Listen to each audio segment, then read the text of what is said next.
అప్పుడే కాదు, YCP party పెట్టినప్పటి నుంచి కూడా రాజకీయాల్ని ఒక కొత్త మలుపు తిప్పేసి, అది ప్రత్యేకంగా సోషల్ మీడియాలో గాని, బయట బయట ప్రజల్లో అయితే కనుక వారు అధికారంలోకొచ్చిన తర్వాత వారు ఈ సంస్కృతిని బాగా పెంచి పోషించారు.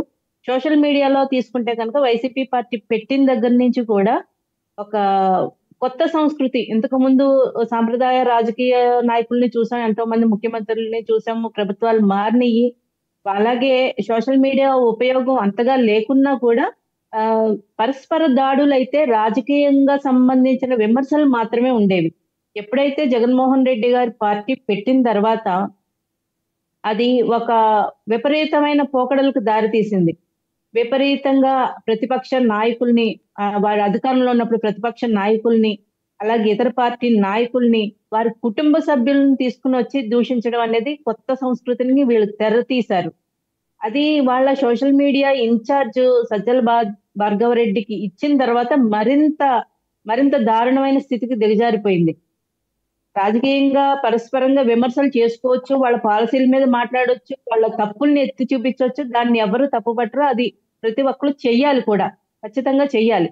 కానీ వారి కుటుంబ సభ్యుల్ని, ఎటువంటి సంబంధం లేని కుటుంబ సభ్యులను, పిల్లల్ని కూడా తీసుకొనొచ్చి వారి మీద అసభ్యంగా మార్ఫింగ్‌లు చేసి, మార్ఫింగ్ ఫోటోలు పెట్టి, అలాగే బూతులతోటి విరుచుకుపడి అవతల వాళ్ళని మోరల్‌గా వాళ్ళని దెబ్బతీయాలనే ఒక వింత పోకడ, ఒక భయంకరమైన పోకడ వైసీపీ హయాంలో రావడం జరిగింది. కేవలం ప్రతిపక్ష నాయకుల్ని, వివిధ పార్టీ నాయకులనే కాకుండా వారి పార్టీకి సంబంధించిన మహిళల్ని కూడా, అంటే ఇప్పుడు నేను జనసేన ఉన్నాను. జనసేన మహిళగా నేను కూడా అలాంటివి ఎన్నో ఎదుర్కొన్నాను. ఎన్నో మాటలు ఎదుర్కొన్నాను. అలాగే టీడీపీ నాయకురాలు కూడా ఎంతో మంది మాటలు ఎదుర్కొన్నారు. ఈ రోజు సాక్షాత్తు హోంమంత్రిగా ఉన్న అనిత గారి మీద అయితే ఇంక చెప్పనలవి కాని విధంగా, చెప్పనలవి కాని భాషలో వాళ్ళు విరుచుకుపడ్డం చూసాం. మీరు కూడా ఎదుర్కొన్నారు అన్నారు. మీరు అంటే గోదావరి జిల్లాల నుంచి ఇంటూరి రవికిరణ్, ఆయన ఎక్కువ ఈ రకమైన అసభ్యకరమైన పోస్టులు పెట్టేవారు. ఇంటూరి రవికిరణ్ మిమ్మల్ని కూడా టార్గెట్ చేసి మాట్లాడారా? ఇంటూరి రవికిరణ్, వర్రా రవీందర్ రెడ్డి వీళ్ళందరూ బాధితులమే సార్ మేము. అందరూ అసలు విపరీతంగా, అసలు ప్రత్యక్షంగా పార్టీలో కార్యక్రమాల్లో పాల్గొనని ఆఫీస్‌లో ఉండే మహిళల గురించి కూడా వాళ్ళు విపరీతంగా రాతలు రాయడం జరిగింది. ఏమాత్రం ప్రత్యక్షంగా బయట జనాల్లో పబ్లిక్‌లోకొచ్చి మాట్లాడని వాళ్ళ గురించి కూడా. ఇంకా మేమంటారా, మేము సోషల్ మీడియాలో మొదటి నుంచి వైసీపీ యొక్క దురాగతాలను ఎండగడుతూనే ఉన్నాం. మా మీదైతే ఇంకా చెప్పనలవు కానీ మాటలతో రెచ్చిపోయారు సార్ వాళ్ళు. ఎప్పుడైనా ఇంత విధ్వంసం, ఇంత అరాచకం సోషల్ మీడియాలో జరుగుతుంటే మీ నాయకుడి దృష్టికి, జనసేన అధ్యక్షుల వారి దృష్టికి ఎప్పుడైనా మీరు తీసుకెళ్లారా? లేకపోతే సోషల్ మీడియా ఇన్ఛార్జ్, మీ సోషల్ మీడియా ఇన్ఛార్జీల దగ్గరే ఈ వ్యవస్థ ఆగిపోయిందా? లేదు సార్. పవన్ కళ్యాణ్ గారి మీద కూడా విపరీతంగా పోస్టులు పెట్టినప్పుడు పవన్ కళ్యాణ్ గారే స్వయంగా స్టేషన్‌కి వెళ్లి కంప్లెయింట్ ఇచ్చినా కూడా ఆ రోజుల్లో వైసీపీ ప్రభుత్వంలో పట్టించుకునే వాళ్ళు ఎవరు లేరు సార్. తిరిగి ఎవరైతే కేసులు పెడతారో వారి మీదే తిరిగి బాధితుల మీదే కేసులు పెట్టిన సంఘటనలు. ఒక్కళ్ళు కూడా అసలు ఎఫ్ఐఆర్ నమోదు చేసుకున్న ఘటనలు గాని, కనీసం ఈ సోషల్ మీడియాలో ఇటువంటి బాధలు, ఇటువంటి వేదనకు గురి చేస్తున్నారు అని చెప్తే ఆ రోజు పట్టించుకున్న నాదుడు ఎవరు లేరు సార్. ఎందుకంటే వాళ్ళే పెంచి పోషిస్తున్నారు.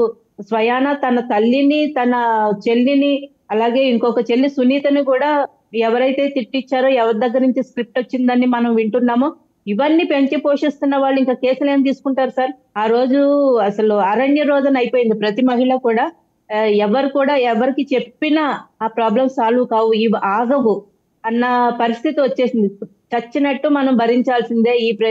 ఇటువంటి వ్యవస్థలో ఉన్నప్పుడు మనం ఇటువంటి రాజకీయ పార్టీని ఎదుర్కొంటున్నప్పుడు ఇవన్నీ భరించక తప్పదు అనేటువంటి పరిస్థితి వచ్చేసింది. ఎంత ఎక్స్‌టెంట్‌కి వెళ్ళిపోయారంటే ఇంతకంటే మించి దిగజారలేరు వీళ్ళు అన్న ఎక్స్‌టెంట్‌కి వెళ్ళిపోయి ఇష్టం వచ్చినట్టు మాట్లాడడం జరిగింది. అంటే ఒక మనిషిని ప్రత్యక్షంగా వాడిని ఈ రోజు మీ ప్రభుత్వం అధికారంలోకి వచ్చింది. మీరు వెళ్ళారా? మీరు మీ కుటుంబ సభ్యులు వెళ్ళి పోలీస్ స్టేషన్లో మీరు ఎదుర్కొన్న మెంటల్ ఆగనీని అంతా ఎక్స్‌ప్లెయిన్ చేశారా? ఎందుకంటే మీరు బాధిత మహిళగా మరి ఇంత అసభ్యకరమైన పోస్టులు మీ మీద పెట్టినప్పుడు మీరు ఈ రోజైనా ధైర్యంగా వెళ్ళి చెప్పగలుగుతున్నారా? ఖచ్చితంగా అండి. హోమ్ మినిస్టర్ గారిని మేము కలిసి జనసేన బేర్ మహిళలు కానీ, అటు టీడీపీలో ఉన్న మిగిలిన మహిళలు కానీ అందరూ కలిసి హోమ్ మినిస్టర్ గారికి చెప్పడం జరిగింది.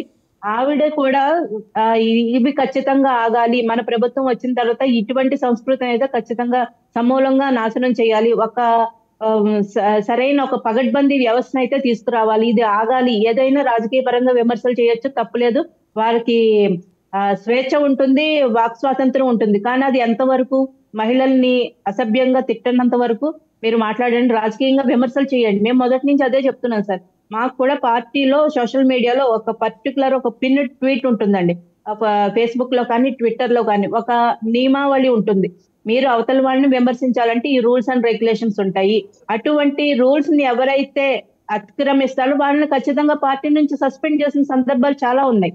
ఒకళ్ళిద్దరు కాదు. ఈవెన్ మా పార్టీ మెయిన్ హ్యాండిల్ శతజ్ఞకి కూడా పవన్ కళ్యాణ్ గారు చాలా స్ట్రిక్ట్ రూల్స్ పెట్టారు. మీరు ఇది అతిక్రమించారంటే కనుక మిమ్మల్ని పక్కకు తీసేస్తామని చెప్పి. కాబట్టి మేము వాళ్ళు ప్రతి పార్టీ కూడా అటువంటి నియమాలు ఇస్తుంటే ఈ రోజు ఇటువంటి సంస్కృతి వచ్చేది కాదు. మహిళలు ఎంత బాధపడేవారు కాదు. స్వయాన హోమ్ మినిస్టర్ గారు ఒక రోజు ప్రెస్ మీట్ లో చెప్పారు, ఆవిడ ప్రమాణ స్వీకారం చేసిన తర్వాత. ఇప్పటికీ కూడా నేను ఎదుర్కొంటున్నాను. ఈవెన్ ప్రభుత్వంలోకి వచ్చిన తర్వాత కూడా ఎదుర్కొంటున్నాను. దీని మీద సరైన దిశలో మనం ఒక పగడ్బందీ ప్రణాళికలో వెళ్ళి చర్యలు తీసుకోవాలి అని చెప్పి ఆవిడ చెప్పడం జరిగింది. ఆ క్రమంలో భాగంగానే ఈ రోజు అటువంటి సంస్కృతికి పాల్పడుతున్న వాళ్ళందరినీ ఏరివేస్తున్నారు. రైట్, మళ్ళీ వస్తాను సుజాత గారు మీ దగ్గరికి. ఒకసారి జగదీష్ గారు, సీనియర్ న్యాయవాది, అలాగే పొలిటికల్ అనలిస్ట్, వారి దగ్గరికి వెళ్దాం. జగదీష్ గారు, క్వశ్చనబుల్ ఇంటిగ్రిటీ, మీరు న్యాయవాది కాబట్టి, డాక్టర్ కోయ ప్రవీణ్ రేంజ్ డిఐజీ, ఆయన క్వశ్చనబుల్ ఇంటిగ్రిటీ ఉంది, ఎలక్షన్ కమిషన్ ఆయన విధుల నుంచి కొన్నాళ్ళు తప్పించింది అనే అంశాన్ని ఈరోజు అంబటి రాంబాబు, పేర్ని నాని గారు తెర మీదకు తీసుకొచ్చారు. అలాంటి ఆఫీసర్ ఎలా చెబుతారు ఉరిశిక్షలు వేయాలి లేదా రాళ్లతో కొట్టి చంపుతారు చూడండి గల్ఫ్ కంట్రీస్లో, ఆ రకంగా వేయాలని? ఆయన ఏమి జస్టిస్ చౌదరిలో ఎన్టీఆర్ కాదు కదా, ఆయన ఎలా చెప్తారని చెప్పి వీళ్ళు క్వశ్చన్ చేస్తున్నారు. ఇప్పుడు అది తేల్చాల్సింది న్యాయస్థానాలు. అండ్ రెండో అంశం, ఏది అక్యూజ్డ్ కూడా, నిందితులు కానివ్వండి, దోషులకు కానీ, వాళ్ళకు కూడా కొన్ని హక్కులు ఉంటాయి కదా. పగలంతా పోలీసులు కుమ్మేసి రాత్రి తీసుకొచ్చి మేజిస్ట్రేట్ ముందు హాజరుపరచడం ఏంటి? తీరా మోసి వాళ్ళని పరామర్శించడానికి వస్తే వాళ్ళని వేరే పోలీస్ స్టేషన్లకో లేకపోతే రహస్య ప్రదేశాలకో తరలించటం ఏమిటి అని చెప్పి వాళ్ళిద్దరూ క్వశ్చన్ చేస్తున్నారు. వాళ్ళ వైపు ఉన్న తప్పొప్పుల గురించి నేను మాట్లాడట్లా, దోషులకి నిందితులకు ఉండే హక్కుల గురించి వాళ్ళు చేసిన ప్రస్తావన మీతో మాట్లాడుతున్నాను. ఏమంటారు సార్? ముందుగా మీకు, అలాగే ప్యానెల్లో ఉన్నటువంటి మేడం గారికి, సోదరులు లక్ష్మణ్ గారికి, 99 వీక్షకులకి అందరికీ నమస్కారం సార్. సార్, ఇప్పుడు social media, print, electronic media చాలా పవర్ఫుల్ అయిపోయినాయి. గతంతో పోలిస్తే చాలా పవర్ఫుల్ అయిపోయినాయి. అంటే కెమెరా ముందే ఎక్కువ టైం గడపాల్సిన పరిస్థితి ఇటు ఆఫీసర్లకి, అటు పొలిటీషియన్స్ కి, ఆల్మోస్ట్ ఆల్ పబ్లిక్ కూడా కెమెరా ముందే ఎక్కువ ఉంటున్నారు. ఇంట్లో ఉంటే తప్పితే సీసీ కెమెరా దగ్గర ఎక్కడో ఉంటున్నారు. అంటే వాళ్ళ బిహేవియర్ లో గతంలో కంటే కూడా మార్పు రావాల్సిన అవసరం ఉంది. మనం ఇప్పుడు ఎక్కడైనా మనం ఎవరితో మాట్లాడేటప్పుడు కానీ, మన బాడీ లాంగ్వేజ్ కానీ, మనం దగ్గరలో సీసీ కెమెరా ఉందేమో అని మనం సక్రమంగా నాగరికతతో ప్రవర్తించాల్సిన అవసరం ఉంది. మాట తోలకుండా ప్రవర్తించాల్సిన పరిస్థితులు ఈ రోజుల్లో ఉన్నాయి. మీరు అన్నట్టు ఒక ఐపీఎస్ ఆఫీసర్ నుండి ఆయన వేరే దేశంలో ఉన్న చట్టాలతో పోల్చాడు. ఆయన ఇక్కడ ఈ విధంగా ప్రవర్తిస్తే వేరే దేశంలో ఇంత దారుణంగా శిక్షింపబడేవారు, ఇలాంటి వాళ్ళని రాళ్లతో కొట్టేవాళ్ళని చెప్పాడు ఆయన. ఓకే, అయితే సోషల్ మీడియా గత 5 సంవత్సరాలు 10 సంవత్సరాల నుంచి చూస్తే సోషల్ మీడియా ఎంత దారుణంగా తయారైపోయిందంటే, సభ్య సమాజం సిగ్గుపడే విధంగా, భయపడే విధంగా కొందరు రాజకీయాలకు కూడా దూరం అయిపోయినారండి. ఈ సోషల్ మీడియా దాడి తట్టుకోలేక రాజకీయాలకు దూరం అయిపోయారు. ఈ రాజకీయ వేధింపులు తట్టుకోలేక వాళ్ళ బిజినెస్లు చూసుకుంటూ పెద్ద ఉన్నతమైన పదవులను వదులుకున్న వాళ్ళు ఉన్నారు. ఫర్ ఎగ్జాంపుల్ గల్లా జయదేవ్ గారు, ఆయన రాజకీయాలకే దూరం అయిపోయారు. మీకు తెలుసు ఈ విషయం. రాష్ట్రంలో ఆయన ఒక మంచి పొలిటీషియన్. దూరం కావడానికి వైసీపీ వేధింపులు ఒక్కటే కారణం కాదు, తెలుగుదేశం పార్టీలో ఆయనకు ఎదురైన చేదు అనుభవాలు కూడా ఉన్నాయి. అవి మనం let us discuss later on. Sir, అది ఎగ్జాక్ట్లీ మీరు చెప్పింది కరెక్ట్. అంటే ఆ రోజు పరిస్థితి ఏంటంటే, ప్రతిపక్షంలో ఉన్నటువంటి తెలుగుదేశం పార్టీ కూడా ఆయన సేవ్ చేయలేని పరిస్థితి. నేను ఒక తెలుగుదేశం పార్టీ అనో ఒక వైసీపీ అనో కాదు, గత కొంతకాలంగా జరుగుతున్న రాజకీయ వేదికలు ఏ స్థాయిలో ఉన్నాయంటే, రఘురామకృష్ణరావు వాళ్ళు అంత పొజిషన్ లో ఉన్నటువంటి ఎంపీ ఉన్నటువంటి వ్యక్తి కూడా అతి దారుణంగా శిక్షింపబడ్డాడు. ఇప్పుడు ఆ కేసు మళ్ళీ ఈ గవర్నమెంట్ వచ్చిన తర్వాత మళ్ళీ అది కేసు రిజిస్టర్ అయింది. సో ఈ వరవడి కరెక్ట్ అని చెప్పడం నా ఉద్దేశం కాదు. అయితే ఒక మార్పు రావాల్సిన ఒక ఐపీఎస్ ఆఫీసర్ ఆ రకంగా వ్యాఖ్యానించడం కరెక్ట్ అంటే మీరు న్యాయ నిపుణులు కాబట్టి నేను మిమ్మల్ని అడుగుతున్నాను. నేను అక్కడికి మేము వస్తున్నాను సార్. సాధారణ పౌరులం కాబట్టి మాకు వాటి మీద పెద్ద అవగాహన ఉండదు, అందుకని మిమ్మల్ని అడుగుతున్నాను. నేను అదే చెప్తున్నాను. In front of camera, behind camera ఏం జరుగుతుందో మనకు కూడా తెలియదు. పోలీస్ స్టేషన్ కి ఈ రోజు వెళ్లాల్సి వస్తే, ఇప్పుడు కాదు గత కొంతకాలంగా యాజ్ ఎ మీడియా పర్సన్ గా, జర్నలిస్ట్ గా మీకు కూడా ఐడియా ఉంటుంది, మన ఫోన్లు డిపాజిట్ చేసి వెళ్లాల్సిన పరిస్థితి. అంటే వీళ్ళు ఇండోర్ లో తప్పులు చేస్తున్నారు అనేది వాళ్ళు ఒప్పుకున్నట్టేనా ఇది? ఇది ఎక్కడ ఎవరు క్వశ్చన్ చేయరండి. పోలీస్ స్టేషన్కి వెళ్ళాలంటే మన సెల్ ఫోన్ డిపాజిట్ చేసి వెళ్ళాలి. అంటే ఆ లోపల ఎక్కడ తప్పు జరుగుతుందని అర్థం. ఇక్కడ ఉన్నత స్థాయిలో ఉన్నటువంటి ఐజీ లాంటి వాళ్ళు వీళ్ళు సమన్వయం పాటించాల్సిన అవసరం కానీ, వాళ్ళ వృత్తి బాధ్యతగా ఉండాల్సిన అవసరం కానీ ఉంది. గతంలో ఇదే ఐపీఎస్ ఆఫీసర్లు ఏ విధంగా ప్రవర్తించారు, మీడియా ముందుకు వాళ్ళు రావాల్సిన అవసరం లేని చోట కూడా మీడియా ముందుకు ఎందుకు వచ్చారు, ఢిల్లీలో పోయి మీరు ప్రెస్ మీట్ పెట్టారు. సో వాళ్ళని కౌంటర్ చేయాలంటే ఈ ప్రభుత్వానికి కాస్త కూస్తా తగ్గి వాళ్ళ దారిలోకి వెళ్లాల్సిన పరిస్థితి ఏర్పడింది. ఇది ఒక టీడీపీ అని కాదు, ఒక వైసీపీ అని కాదు, బీజేపీ అని కాదు, అందరూ కూడా ఐపీఎస్ ఏ విధంగా ఉండాలి, వాళ్ళ నియమాలు ఏ విధంగా ఉండాలి, వాళ్ళు ఎక్కడ ఏ విధంగా మాట్లాడాలనే విషయంలో మాత్రం ఖచ్చితంగా వాళ్ళు ప్రివెంట్ చేయాల్సిన అవసరం ఉంది. అంటే అదే విధంగా తెలియదు సార్, నేనైతే ఇంతవరకు ఇలా రాళ్లతో కొట్టి చంపచ్చు, గల్ఫ్ దేశాలు ఇలా చేస్తారు, ఇలాంటి వాళ్ళకి ఈ రకమైన శిక్షలు ఉంటాయి, అలాగే ఉరి శిక్షలు వేయచ్చు, ఇలా ఇంతకుముందు మాట్లాడిన ఐపీఎస్ ఆఫీసర్లను నేను చూడలేదండి. అంటే బహుశా చూడకపోవటం అనేది కాదు, నేను చూడలేదు. ఒకవేళ మీరేమన్నా చూసారా అని అడుగుతున్నాను. లేదండి, మీరు నేను ఏకీభవిస్తున్నాను. అదే చెప్పాను కదా, ఒక ఐపీఎస్ ఆఫీసర్ కాబట్టి ఆయన ఇంకో దేశంలో ఈ విధంగా ఉండేది వీళ్ళు ఇలా ప్రవర్తిస్తే కంపేర్ చేశారు. బట్ అది ఆయనకు అవసరం లేదు. ఇక్కడ వేరే దేశం చట్టాల గురించి మీరు చెప్పాల్సిన అవసరం లేదు. బట్ ఆయన ఎమోషన్ అయిపోయి వ్యక్తిగతంగా ఆ పోస్టులు చూడడం వల్ల ఆ టైంలో ఆయన కాస్త బ్యాలెన్స్ తప్పినారని చెప్పాలి. అందులో అనుమానం లేదు. ఐపీఎస్ ఆఫీసర్ మీరు భావోద్వేగాల్ని నియంత్రించుకొని మాట్లాడాలి కదా మీడియా ముందు మాట్లాడేప్పుడు. ఎగ్జాక్ట్లీ ఇది సూచన. మనం యాజ్ ఎ పబ్లిక్ గా, యాజ్ ఎ మీడియాగా మనం సూచిస్తాం. మీకు తెలుసు మీరు న్యాయవాది. These subjects are case sensitive and we should be very cautious while delivering or uttering a word. Exactly మనం ఉన్న పదవిలో ఏ పదవిలో ఉన్నాము, మనం ఏ బాధ్యతలో ఉన్నాము, ఆ యూనిఫామ్ కి మనం చేస్తున్న పదవికి కొన్ని మాటల్ని మాట్లాడకూడదు. మీ వ్యక్తిగత అభిప్రాయాలు ఉంటే మీరు మీ స్నేహితులతో షేర్ చేసుకోవచ్చు, కానీ వృత్తిపరంగా ఈ విధంగా మాట్లాడడం ఒక రకంగా వాళ్ళ విజ్ఞతకే వదిలేయాలి. అయితే ఈ వరవడి ఈ రోజు కొత్తగా వచ్చింది కాదు. మనం ఒక విషయం చూసాం. ఇప్పుడు ఐజీ గారు ఈ విధంగా మాట్లాడారని గతంలో ఈ మన ఏపీలోనే, మన తెలుగు రాష్ట్రాల్లోనే కొందరు ఐపీఎస్లు ఐఏఎస్లు ఏ విధంగా ప్రవర్తించారనేది మనం చూసాము.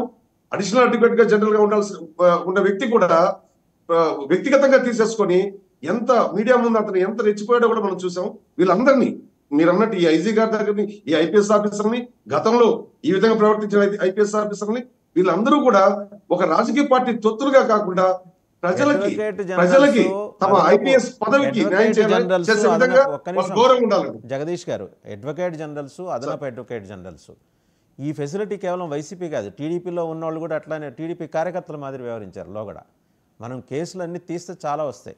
నేను ఒక్కసారి పుత్తా శివశంకర్ రెడ్డి గారు ఏం మాట్లాడారో చూద్దామండి. ఎందుకంటే నిన్న ఈ కేసులకు సంబంధించి ఆయన మాట్లాడారు. జగన్మోహన్ రెడ్డి గారు అసెంబ్లీకి రాకపోవటం మీద స్పీకర్ చేసిన వ్యాఖ్యకి, అలాగే ఆనం వెంకటరమణారెడ్డి గారు చేసిన వ్యాఖ్యకి, దాని మీద ఆయన రెస్పాండ్ అవుతూ ఎన్టీఆర్ బాయ్కాట్ చేయలేదా, చంద్రబాబు బాయ్కాట్ చేయలేదా అని ఆయన ఏం మాట్లాడారు చూద్దాం.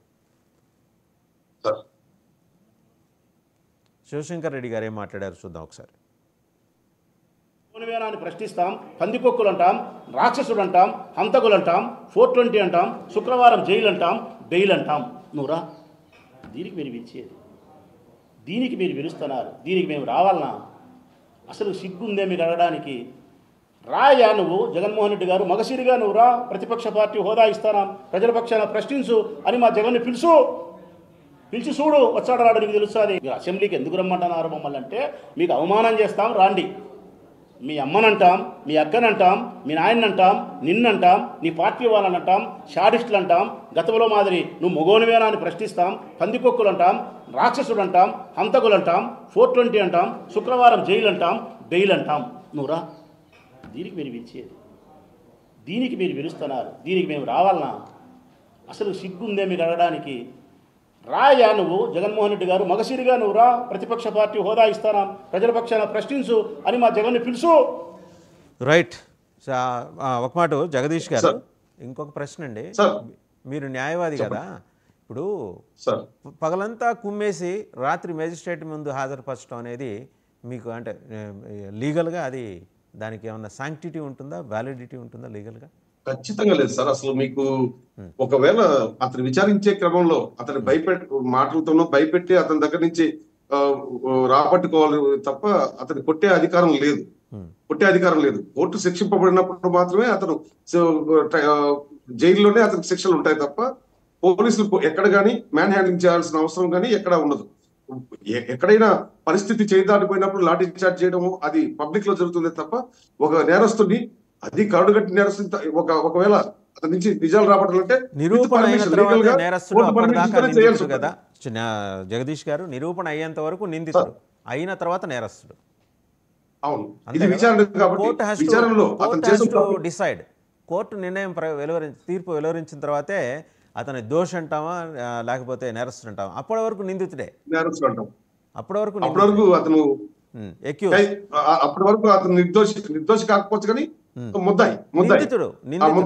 ముద్దాయిని నేరం ఆపాదించబడినవాడు, అంతే, నేరం ఆపాదించబడినవాడు, నేరం నిరూపణ అయిన తర్వాత నేరస్తుడు. అండ్ ఒక్కసారి రేగిడి లక్ష్మణరావు గారి దగ్గరికి వెళ్దాం. ఇంత డిస్కషను ప్రజల మధ్యకు తీసుకొచ్చి రాష్ట్రంలో డెవలప్మెంట్ యాక్టివిటీ అనేదాన్ని పక్కకు నెట్టేయడానికి, డైవర్షన్ పాలిటిక్స్కి వైసీపీ పాల్పడుతుందంటానికి ఇంతకన్నా ఉదాహరణ ఉంటుందా? వెనకటికి త్రిపురాసుర సంహారం చేసింది అమ్మవారు. ఇలా ఇప్పుడు ముగ్గురు ప్రధానంగా కనిపిస్తున్నారు మీకు, బోరుగడ్డ అనిలు, వర్రా రవీంద్రారెడ్డి, అండ్ అలాగే ఇప్పుడు తాజాగా ఇంకొక ఇంటూరి రవికిరణ్. వీళ్ళందరికీ బాస్ ఒక ఆయన ఉన్నాడు, సజ్జల భార్గవరెడ్డి. ఆయన ఎస్కేప్ అయిపోయారు. మరి విజయవాడ నుంచి సీప్లేన్లో ఎస్కేప్ అయిపోయారో లేకపోతే ముందరే వాళ్ళ నాన్నగారు తప్పించారా తెలియదు, కానీ వాళ్ళు తప్పేదాకా ఆగిపోయి అప్పుడు పోలీసుని రంగంలోకి దింపడం వెనక జరుగుతున్న వ్యవహారం ఏంటి ఒకసారి చెప్తారా అండి లక్ష్మణరావు గారు? సిగ్గనిపించట్లేదా వైసీపీకి ఇటువంటి వాళ్ళందరినీ ఎంకరేజ్ చేసి భుజాన వేసుకొని మనం మోసి? ఏం భాష అండి అది? వాళ్ళ ఇళ్లలో భార్యలు ఉండరా, వాళ్ళ ఇళ్లలో కూతుళ్ళు ఉండరా, వాళ్ళ ఇళ్లలో అమ్మలు ఉండరా, పెద్దమ్మలు ఉండరా? ఇదా భాష వాడాల్సింది? వాసుదేవన్ గారు, మీకు పెన్నులున్న పెద్దలకి, డబ్బులంటి వీక్షకి యజమానికి హృదయపూర్వక నమస్కారం అండి. మీరు కరెక్టే సార్, ప్రతి ఇంట్లో తల్లి, ప్రతి ఇంట్లో అక్క చెల్లెళ్ళు ఉంటారు. మరి ఈ జనసేన టీడీపీ ఎన్డీఏ కూటమి పెంచి పోషిస్తున్న ఈ నా కొడుకులు ఎవరు సార్? వీళ్ళు రాత్రి 12 గంటలకి ఇద్దరు మాట్లాడారు. ఇప్పుడు మీరు చెప్పిన ఈయన డాష్లు ఎవరు అనే మాట వీళ్ళిద్దరు మాట్లాడారు. నా కొడుకులు అంటారు సార్, మీకు అర్థం కావట్లేదు మా బాధ. ఈయన కొడుకులు అంటారు, అదే మీ ఈయన కొడుకులు అంటారు సార్. వాసుదేవన్ గారు వినండి సార్, వాసుదేవన్ గారు వినండి, వీళ్ళు ఏం పెట్టారు తెలుసా? వినండి సార్, వాసుదేవన్ గారు వినండి. మధ్యలోకి వస్తాను నువ్వు, జగదీష్ గారు మధ్యలోకి వస్తాను నువ్వు, సమాధానం లాగన్నా. జగదీష్ గారు, లక్ష్మణ్ మీరు మీ భాష ఉపసంహరించుకోండి ప్లీజ్. నేను ఉపసంహరించుకోను సార్, వెళ్ళిపోతా కదా. సార్ 12 గంటలకి తోటి మీరు ఆ రకంగా మాట్లాడటానికి లేదు. మీరు మాట్లాడాల్సింది మీరు చెప్పండి అంతే. మధ్యలో వస్తాడంటే నేను చెప్పేది మాట్లాడమని చెప్పండి. ఆయన రారు, నేను చెప్పాను. మెసేజ్ పెట్టాడు చూడండి సార్, ఈయన అరెస్ట్ ఈ నంబరు సార్. మధ్యలో ఒక జగదీష్ గారు వస్తే బాగా చెప్తా ఉన్నాను. జగదీష్ గారు చాలా బాగా చెప్తా ఉన్నా లైవ్. జగదీష్ గారు, నువ్వు ఎందుకు మధ్యలో మొత్తం నాకు అర్థం కావట్లా. మీరు మాట్లాడండి అంతే, వ్యక్తిగత దోషం వద్దు. మీరు మాట్లాడండి. వాసుదేవన్ గారు ఇగోండి, ఒరే నీ అమ్మ డాష్, ఒరే మాట్లాడరా మాళ్ళంచో కొడక. వినండి సార్, నువ్వు నువ్వు మీ అమ్మని మా పెద్దింట్లో వాళ్ళు పడుకుంటే నువ్వు పుట్టావరా. చూడండి సార్, ఫోన్ ఎత్తరావు రే అని లంచో కొడకు ఫోన్ ఎత్తరా. సత్తరా కొడక నువ్వు ఫోన్లో ఇవే ఎవరు సార్? ఇవి విత్ ఫోన్ నెంబర్, అటు ఏ టైం మెసేజ్లు ఎవరు సార్ చేస్తా ఉన్నారు? అరెస్ట్ చేయండి, మీరు తీసుకెళ్ళండి. ఇంత అసభ్యకరంగా మెసేజ్లు అర్ధరాత్రి నుంచి ఫోన్లు చేసి మెసేజ్లో పెట్టి నేను కంప్లైంట్ ఇస్తాను సార్, నేను కంప్లైంట్ ఇస్తా. ఎందుకంటే ఆగానంటే వాసుదేవన్ గారు, నిన్న మా బావగారు చనిపోయారు. మేము హాస్పిటల్ నుంచి వచ్చాం, నిన్న అంత్యక్రియలు జరిగినాయి. కేవలం ఈ 99 రూపాయల మందు 10 రోజుల నుంచి కంటిన్యూస్గా ఆయన తాగడం వల్ల చనిపోయారు. మా బాధలో మేము ఉన్నాం, మా ఇబ్బందిలో మేము ఉన్నాం, మా దుఃఖంలో మేము ఉన్నాం. ఫోన్ చేస్తారు, మెసేజ్లు పెడతారు, మేమేమన్నావా? రకరకాల ఫోన్ నెంబర్లు సార్ వాసుదేవ్ గారు, రకరకాల ఫోన్ నెంబర్, రకరకాలుగా వాట్సాప్లు, రకరకాల మెసేజ్లు, రకరకాల బెదిరింపులు. అంటే వీళ్ళకి చట్టం వర్తించదండి వాసుదేవన్ గారు? వీళ్ళకి ఆ చట్టం వర్తించదా? వీళ్ళు అరెస్ట్ చేయరా? ఖచ్చితంగా వర్తిస్తుంది. డీజీపీ ద్వారకా తిరుమలరావు గారు మీ ప్రతినిధి బృందం వెళ్తే ఆయన కంప్లైంట్ తీసుకున్నారు. మీరు మీ పోలీస్ స్టేషన్ మీద నమ్మకం లేకపోతే నేరుగా డీజీపీ వెళ్తాను సార్. నేను ఈ రోజు కానీ రేపు కానీ విజయవాడ వెళ్తాను సార్. జగన్మోహన్ రెడ్డి గారి అపాయింట్మెంట్ నాకు ఉంది, నేను వెళ్తా ఉన్నా, నేను పెడతాను. ఈ రోజు కానీ రేపు గారు కానీ ఆ డీజీపీ గారికి కంప్లైంట్ ఇస్తే అన్ని స్క్రీన్ షాట్లు తీసి పెట్టాను. ఎవడాడు పెట్టాడు ఏంటనేది ఖచ్చితంగా ఈ రోజు కానీ రేపు కానీ నేను బయలుదేరి బొత్స సత్యనారాయణ గారి ఆధ్వర్యంలో, బొత్స సత్యనారాయణ గారు మేము కలిపి ఖచ్చితంగా సైబర్ క్రైమ్ కానీ డీజీపీ గారికి కానీ ఇవ్వడం జరుగుతుంది. పేర్లు ఏమన్నా ఉన్నాయా అందులో? మిమ్మల్ని దూషిస్తూ పెట్టిన వాళ్ళ పేర్లు ఉన్నాయి సార్. ఇవి ఏదో ప్రతి అని ఇది ట్రూ కాలర్లు ఏవో వస్తుంది, ప్రతి అని ఇంకోటి ఏది దేవంతో ఏవో పేర్లు ఉన్నాయి. సో ఇవి ఒరిజినల్ ఫేక్ అనేది తెలియదు. అవి వాట్సాప్లో పైన వాళ్ళు ట్రూ కాలర్లు వచ్చిన పేర్లు. చూద్దాం సార్, ఇవన్నీ కూడా తీసుకెళ్లి వాళ్ళ ముందు పెడతాం. ఫోన్ నెంబర్లోనే వాళ్ళు ట్రేస్ అవుట్ చేస్తారు. నేను అడిగిన వాటి మీద చెప్పండి. వర్రా రవీందర్ రెడ్డి భాషని మీరు అంగీకరిస్తారా? ఇంటూరి రవికిరణ్ భాషను మీరు అంగీకరిస్తారా? సార్ ఇంటూరి రవికుమార్ గారు అవనండి, వరా రవీంద్రారెడ్డి గారు అవనండి, సమ్ XYZ ఎవరైనా అవనండి, ఎవరైనా మితిమీరి మాట్లాడినా, మితిమీరి పోస్టులు పెట్టినా, మితిమీరి ఏ మార్పింగ్లు ఏమి చేసినా తప్పే సార్. చట్టానికి ఎవరు అతీతులు కాదు సార్. వాళ్ళు ఎవరు ప్రోత్సహించారు, ఎవరు చేశారని ఊహాగానాలే. ఎవరిని ప్రోత్సహించారా, ప్రోత్సహించలేదా? ఒక టీం నడుస్తుందంటే ఏ పార్టీకి లేదు సార్.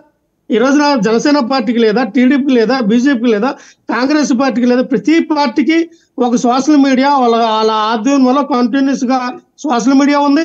సోషల్ మీడియాలో వాళ్ళకు ఒక ఉన్నటువంటి రకరకాల పేర్లు పెట్టుకున్నారు. అందులో జీతాలు ఇచ్చి పేటిఎంలు, గూగుల్ పే ఈ ద్వారా ఇచ్చి వాళ్ళకి ఇలాగ మమ్మల్ని తిట్టిస్తారు. మిమ్మల్ని నాకు తెలిసి మీ మీద కూడా చాలా వచ్చి ఉంటాయి. ఆయన డిబేట్ లో మాట్లాడిన సుజాత్ గారు అందరి మీద వస్తాయండి. అందరం మనం సమాధానం చెప్పుకోవాల్సి పరిగెడుతున్నాం. కానీ వ్యక్తిగతంగా అంత బ్రోటల్గా, అంత దారుణంగా తిట్టి పెడుతూ ఉంటే ఎవరికి సమాధానం చెప్తాం సార్? ఈ పెంచి పోషిస్తుంది ఎవరండి? జగన్మోహన్ రెడ్డి గారు 2011లో పార్టీ పెట్టినప్పుడు జగన్మోహన్ రెడ్డి గారు ప్రతి శుక్రవారం కోర్టుకి వెళ్ళాలి. జగన్మోహన్ రెడ్డి గారు 1,00,000 కోట్లు దోసుకున్నారు. జగన్మోహన్ రెడ్డి గారు పలానది సోషల్ మీడియాలో ఈ ఐటీడీపీ గ్రూప్ నుంచి ఎన్ని పోస్టులు వచ్చాయండి? అప్పుడు పవన్ కళ్యాణ్ గారు పార్టీయే పెట్టలేదు. పవన్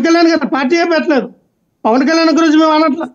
కానీ టీడీపీ వాళ్ళు ఎంత దారుణంగా తీసుకెళ్లారని సోషల్ మీడియాలో ఇవ్వగానే ఆ రోజులు పెట్టిన ఈవెంట్ మార్పింగ్ ఏంటండి? భారతిరెడ్డి గారికి ఏ రకంగా మార్పు చేసి పెట్టారండి? సిరిమల గారిని ప్రముఖ సినిమా హీరోకి ఏ రకంగా అక్రమ సంబంధం పెట్టి పోస్టులు పెట్టారండి? ఆ రోజు విజయమ్మ గారికి, రాజశేఖర రెడ్డి గారికి అసలు ఈ విధానాన్ని ఈ యొక్క దీన్ని తీసుకొచ్చింది సోషల్ మీడియాను పెంచి పోషించింది టీడీపీ వాళ్ళు కదా. ఆ తర్వాత కదా మాకు మేము ఏర్పరచుకున్నాం సోషల్ మీడియా. అంతవరకు మేము ఏ సోషల్ మీడియా లేదే. జగన్మోహన్ రెడ్డి గారు ప్రెస్ మీట్ పెట్టేవారు, జగన్మోహన్ రెడ్డి గారు మీడియా పరంగా మాట్లాడేవారు, అడిగేవారు అంతే. ఎవరో అభిమానులు పెడితే ఫేస్బుక్ లో, ట్విట్టర్ లో చిన్న చిన్న పోస్టులు పెట్టేవారు. కానీ ఇంత దారుణం అయితే లేవండి. మితిమీరింది ఎప్పుడు? ఎప్పుడైతే ఐటీడీపీ టీమ్ కానీ ఎన్డీఏ కూటమిలో సంబంధించిన పోస్టులు మితిమీరినప్పుడు వాళ్ళు కంట్రోల్ చేయడానికి కూడా వీళ్ళు కూడా పెట్టుంటారో తప్ప ఎక్కడ కూడా వాళ్ళు చేశారు కాబట్టి మీరు చేయొచ్చని మీరు జస్టిఫికేషన్ ఇచ్చుకుంటున్నారా?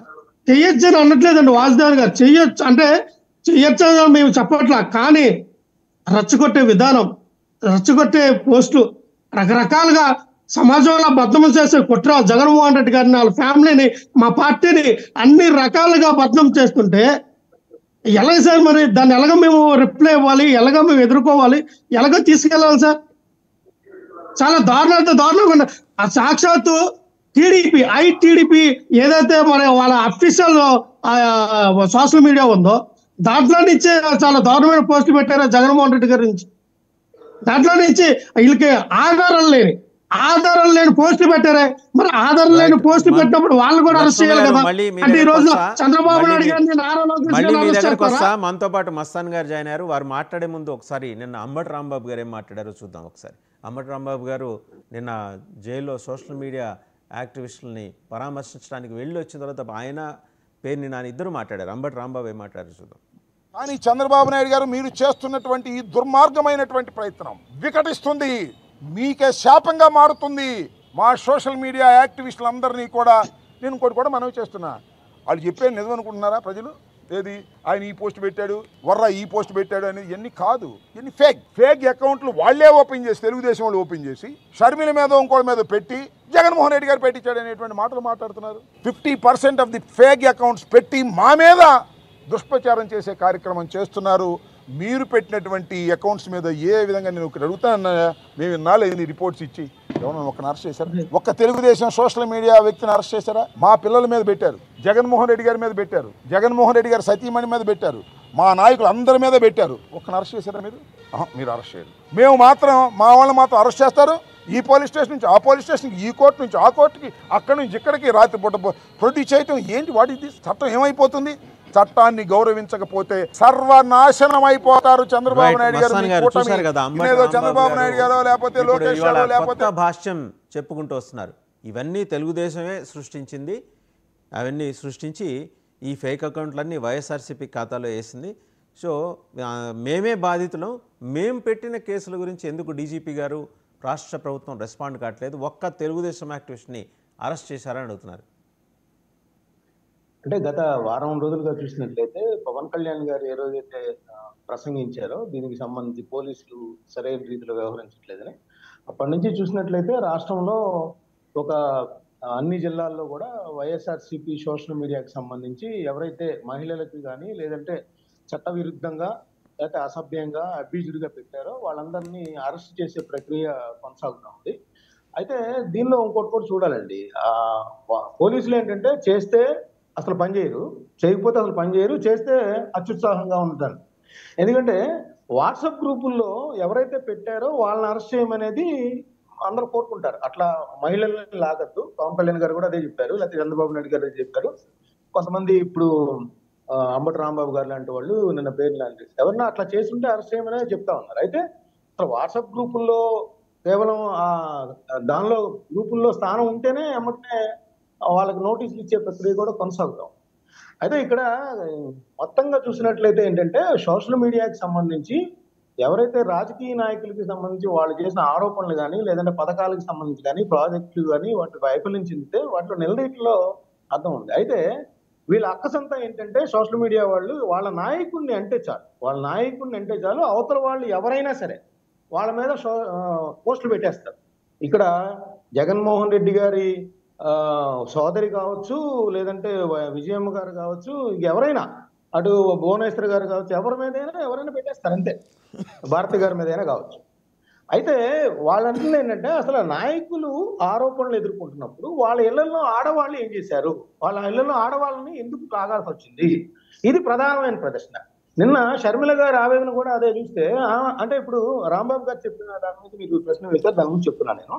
రాంబాబు గారు ఏమంటారంటే ఫేక్ అకౌంట్లు క్రియేట్ చేసి వాళ్ళు షర్మిల గారి మీద లేకపోతే విజయం గారి మీద తెలుగుదేశం వాళ్ళే పెట్టారు. ఇప్పుడు వర్రా రవీందర్ రెడ్డి లేకపోతే ఎవరైనా పెట్టిన కేసులు అదంతా కూడా గత 2-3 సంవత్సరాలుగా 22లోనో అప్పుడు జరిగింది అనేది చెప్తా ఉన్నారు. అయితే అప్పుడు వాళ్ళు ఎందుకు ఇన్వెస్టిగేట్ చేయలేదు, వాళ్ళు ఎందుకు దానికి సంబంధించి కేసులు నమోదు చేయలేదు అని కూడా ప్రశ్న వస్తుంది కదా. నిన్న అంబటి రాంబాబు గారు వాళ్ళ పిల్లల్ని చేశారు లేదంటే భారతి గారికి సంబంధించి చేశారనే దానిలో కూడా అర్థం ఉంది. దానిలో కూడా యాక్షన్ తీసుకోవాల్సిందే. నేను రజనీ గారు తుళ్ళూరుకు సంబంధించిన ఒక వ్యక్తి మీద, కిరణ్ అనే వ్యక్తి మీద కూడా కంప్లైంట్ చేశారు. వాటి మీద కూడా చర్య తీసుకోవాల్సిందే. దాన్ని ఎవరు అర్థంగా నియంత్రించాల్సిందే. దానిలో ఎటువంటి అపోహలకు తావులేదు.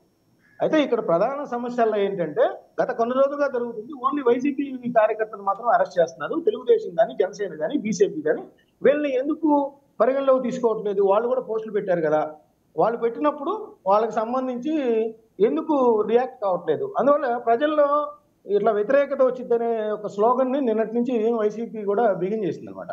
అంటే మా ఒక్కళ్ళు అంటే వైసీపీకి సంబంధించిన కార్యకర్తలు మాత్రమే ఇలా చేస్తున్నారా? తెలుగుదేశం వాళ్ళు చేయట్లేదా? జనసేన వాళ్ళు చేయట్లేదా? వాళ్ళ నాయకులు చంద్రబాబు నాయుడు, పవన్ కళ్యాణ్ పిలిపిస్తున్నప్పటికీ ఇంట్లో ఇళ్లలో ఆడవాళ్ళు మీద పోస్టులు పెట్టేవాళ్ళు మా పార్టీకి సంబంధించిన వాళ్ళైనా సరే నేను క్షమించమని చెప్తున్నప్పటికీ కూడా కేవలం వైసీపీ కార్యకర్తల మీద మాత్రమే ఎందుకు పెడుతున్నారనేది సమస్య. అయితే ఇక్కడ ఇంకోటి ఏంటంటే పోలీసులకు సంబంధించి హింస థర్డ్ డిగ్రీ ఉపయోగిస్తున్నారు అనేది పాయింట్. అంటే నిన్న ప్రవీణ్ గారు వ్యాఖ్యలు పెట్టి కూడా కొంత వ్యతిరేకత వ్యక్తం. ఇప్పుడు నా ప్రశ్న కూడా అదేనండి మస్తాన్ గారు, మీరు గడిచిన 3 దశాబ్దాలుగా జర్నలిజంలో ఉన్నారు. ఇంతకుముందు ఐపీఎస్ ఆఫీసర్లు ఈ రకంగా ఫలానా దేశంలో ఫలానా శిక్ష ఉంది, అక్కడ కాలు తీసేస్తారు, ఇక్కడ చేయి తీస్తారు, ఇక్కడ మెడ నరికేస్తారు, ఫలానా చోట ఊరేస్తారు, ఇలాంటివి ప్రస్తావన చేసిన సందర్భాలు ఉన్నాయి. అంటే ఒక యూనిఫామ్ వేసుకున్నప్పుడు భావోద్వేగాలకు అతీతంగా అండ్ న్యూట్రల్గా మాట్లాడాల్సిన పరిస్థితి. చట్టం ఉంది, కోర్టులు ఉన్నాయి, న్యాయమూర్తులు చెప్తారు దానికి ఏ సెక్షన్ కింద ఎలాంటి శిక్ష ఉంటుందనేది. ఈయన ఎందుకు అంత ఎమోషనల్ అయిపోయారు? అంటే టు అపీజ్ ప్రభుత్వం దగ్గర మార్కులు కొట్టేయడానిక? ఎందుకంటే ఆయనది క్వశ్చనబుల్ ఇంటిగ్రిటీ. ఆయన ఇంతకుముందు పనిచేసినప్పుడు ఎలక్షన్ కమిషన్ ఆయన విధుల నుంచి పక్కకు తప్పించింది, ఇవన్నీ ఉన్నాయి. అదే కదా నేను అంబటి రాంబాబు గారు ప్రస్తావన చేసింది. కొంచెం షూడ్ ఆఫీసర్స్ని వేసి నిక్కచ్చిగా వ్యవహరించే వాళ్ళని వేయచ్చు కదా, ఇంత అత్యుత్సాహవంతులను వేయాల్సిన అవసరం ఏమొచ్చింది ఈ కేసులో? అదే ఇక్కడ ప్రభుత్వం ఆయన ప్రస్తావించాల్సింది ఏంటంటే భారత రాజ్యాంగము లేదా ఐపీసీ, ఇటీవల వచ్చిన భారత న్యాయ సంహిత, వీటిని ఆయన కోట్ చేయాలి. వీటిలో ఎలాంటి శిక్షలు ఉన్నాయి? ఇప్పుడు దాకా ఆ చట్టాల మీద పెద్దగా శిక్షలు లేవు. ఇప్పుడు బిఎన్ఎస్ లో వచ్చేసి వ్యవస్థీకృత నేరం 311 కింద పెట్టారు, దానిలో కొద్దిగా పకడ్బందీగా పెట్టారు. ఇక్కడ నుంచి ఎవరు తప్పించుకోలేరని అట్లా నిందితులకు కానీ ఎవరైతే అలాంటి వాటికి పాల్పడతారో కానీ వాళ్ళకు హెచ్చరిక జారీ చేయాల్సిన అవసరం ఉంది. దానికోసం అరబ్ దేశాలకు ఉదాహరించాల్సిన అవసరం ఇక్కడ లేదనేది పాయింట్. ఎందుకంటే ఇప్పుడు కామన్ మ్యాన్ ఎవరైనా ఫలానా హత్య చేశాడు, ఫలానా విధంగా ఒక అమ్మాయిని ముక్కలుగా నరికేశాడు, లేకపోతే అలాంటి యాసిడ్ పోసారన్నప్పుడు వాడిని ఎన్కౌంటర్ చేయాలని ఒక కరుపు పంటతో మాట్లాడతారు. కామన్ మ్యాన్ మాట్లాడతాం, మీరు వాళ్ళ చట్టాల మీద పెద్దగా అవగాహన ఉండదు. ఒక ఐపీఎస్ చదివినప్పుడు ఏమైందంటే అరబ్ దేశాల శిక్షణలు ఇక్కడ అంటే మనం డెమోక్రటిక్ కంట్రీగా భారత రాజ్యాంగం మహోన్నతమైంది. ఎన్నో వందల దేశాల కంటే కూడా ఇప్పటికి కూడా ప్రజాస్వామ్యం పరిడవిల్లుతుంది. ఎక్కడ నియంతృత్వం కానీ అవన్నీ లేకుండా గత 77 దశాబ్దాలుగా కాపాడుకుంటూ వస్తుంది. అన్నప్పుడు అరబ్ దేశాల శిక్ష లేదంటే పురాణాలని కానీ ప్రస్తావించడం అనేది ఏంటంటే ఆయన ఒక బయాస్డ్ గా అంటే ఒక పక్కన ఒక స్టాండ్ తీసుకున్నట్టుగా ఇప్పుడు రాంబాబు గారు కానీ నిన్న పేర్ని గారు కానీ వాళ్ళకి సంబంధించి ఆయన కామెంట్స్ ని తీవ్రంగా పరిగణించారు. ఇంకా ఇట్లా చేసుకుంటూ పోతే అందులో ఆయన ఏంటంటే ఒంగోలులో ఆయన తెలుగుదేశానికి అనుకూలంగా వ్యవహరించారనే ఒక ఎలిగేషన్స్ నేపథ్యంలో ట్రాన్స్ఫర్ అయిన ఉదంతాన్ని కూడా వాళ్ళు ఉదహరించారు. సో అవన్నీ చేశారు కాబట్టి ఆయన ఈ విధంగా ఇలా మాట్లాడుతున్నారు అనేది పాయింట్. ఇంకోటి ఏంటంటే ఇప్పుడు ఇంటూరి రవికిరణ్ గారి వైఫ్ కానీ లేదంటే వర్రా రవీంద్ర రెడ్డి గారి వైఫ్ కానీ లేదంటే ఇంకా ఎవరైతే ఉన్నారో వాళ్ళ వైఫ్లందరూ కూడా థర్డ్ డిగ్రీ మా హస్బెండ్ మీద ప్రయోగిస్తున్నారు, పోలీస్ స్టేషన్ల చుట్టూ తిప్పుతున్నారు అనేది కూడా చెప్తా ఉన్నారు. వాళ్ళు ప్రైవేట్ కేసులు కూడా వేస్తామని చేసి చెప్తా ఉన్నారు. అంటే ఇక్కడ వీళ్ళని ఏమంటారంటే తెలుగుదేశం పార్టీకి సంబంధించి కానీ కొంతమంది జనసేన వాళ్ళు ఏమంటారంటే ఇట్లా మీ ఇళ్ళలో వాళ్ళు వేరే ఇళ్ళలో వాళ్ళ మహిళల మీద అలాంటి పోస్టులు పెట్టేటప్పుడు కనీసం మీరు వాళ్ళని అబ్జెక్ట్ చేస్తే బాగుండేది అనేది కూడా ఉంది. అది తెలుగుదేశం కావచ్చు, బీజేపీ కావచ్చు, వాళ్ళు ఎవరైతే పెట్టారో వాళ్ళకి సంబంధించి కూడా ఇదంతా కూడా ఎవరైతే ఇప్పుడు జనసేన కానీ తెలుగుదేశం కానీ మన వైసీపీ కానీ బీజేపీ కానీ ఒక కార్యకర్తలకు కాలు ఇవ్వాల్సిన అవసరం ఉంది.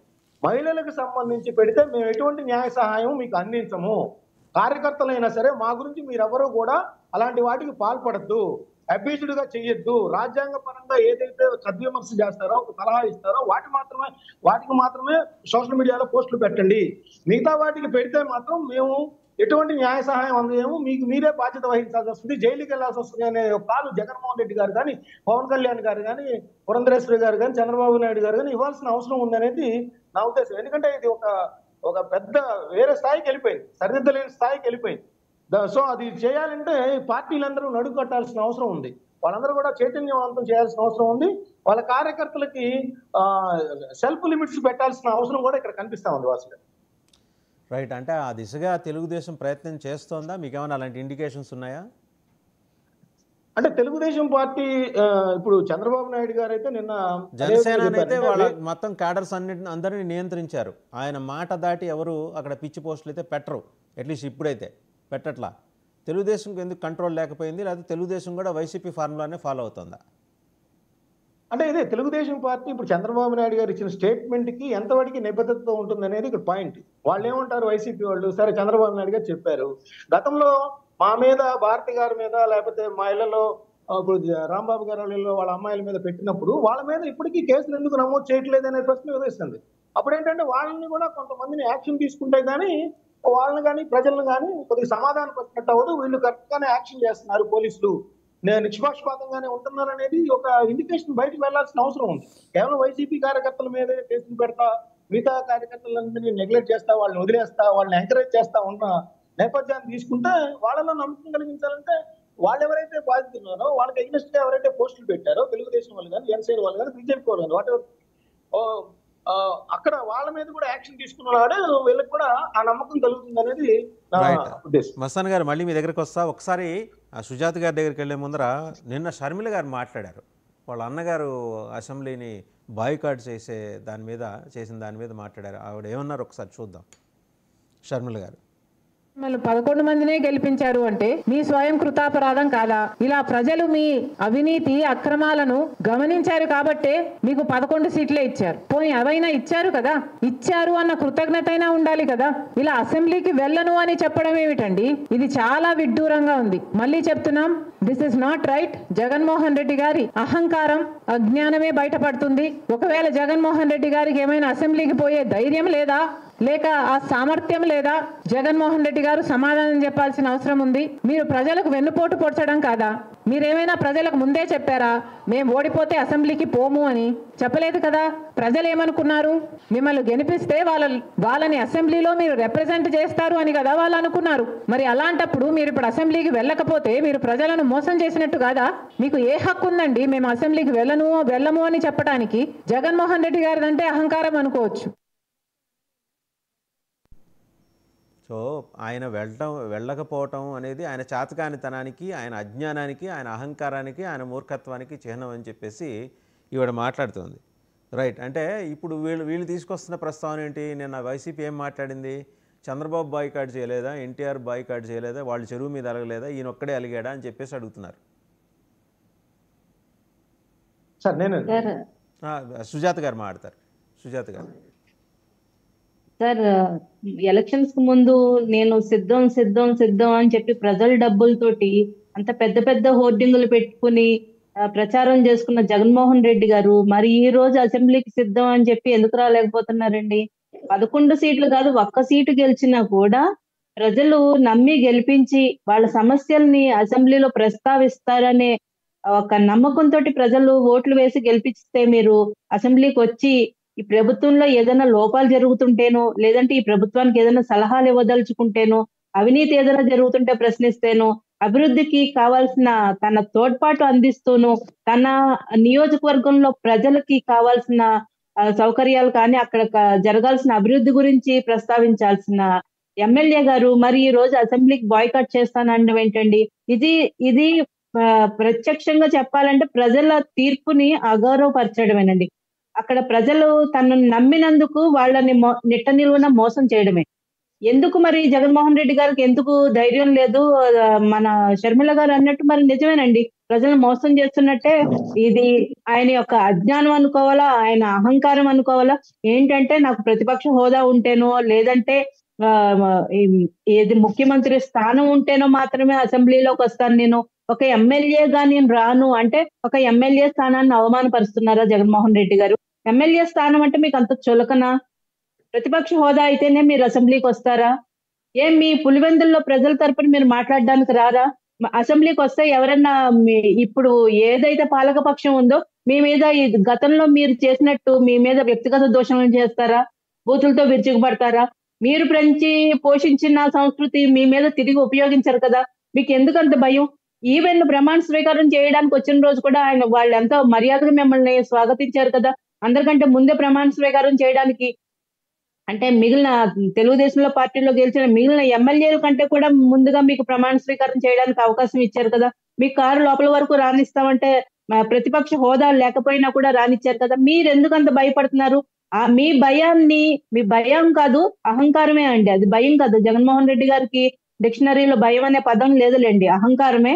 ఏంటంటే నేను ఎమ్మెల్యే స్థాయిలో నేను మాట్లాడను, ఒక ప్రతిపక్ష హోదా అయితేనే మాట్లాడతా, లేదంటే ఒక ముఖ్యమంత్రి స్థానం అయితేనే మాట్లాడతా, నా వెనక మంది మార్బలం ఉంటేనే మేము మాట్లాడతా అనడం ఒక ఆయన యొక్క అహంకారానికి నిదర్శనం అండి. ఖచ్చితంగా మీరు ప్రజలు గెలిపించినందుకు వారిని రిప్రజెంట్ చేస్తూ మీరు అసెంబ్లీకి రావాలి.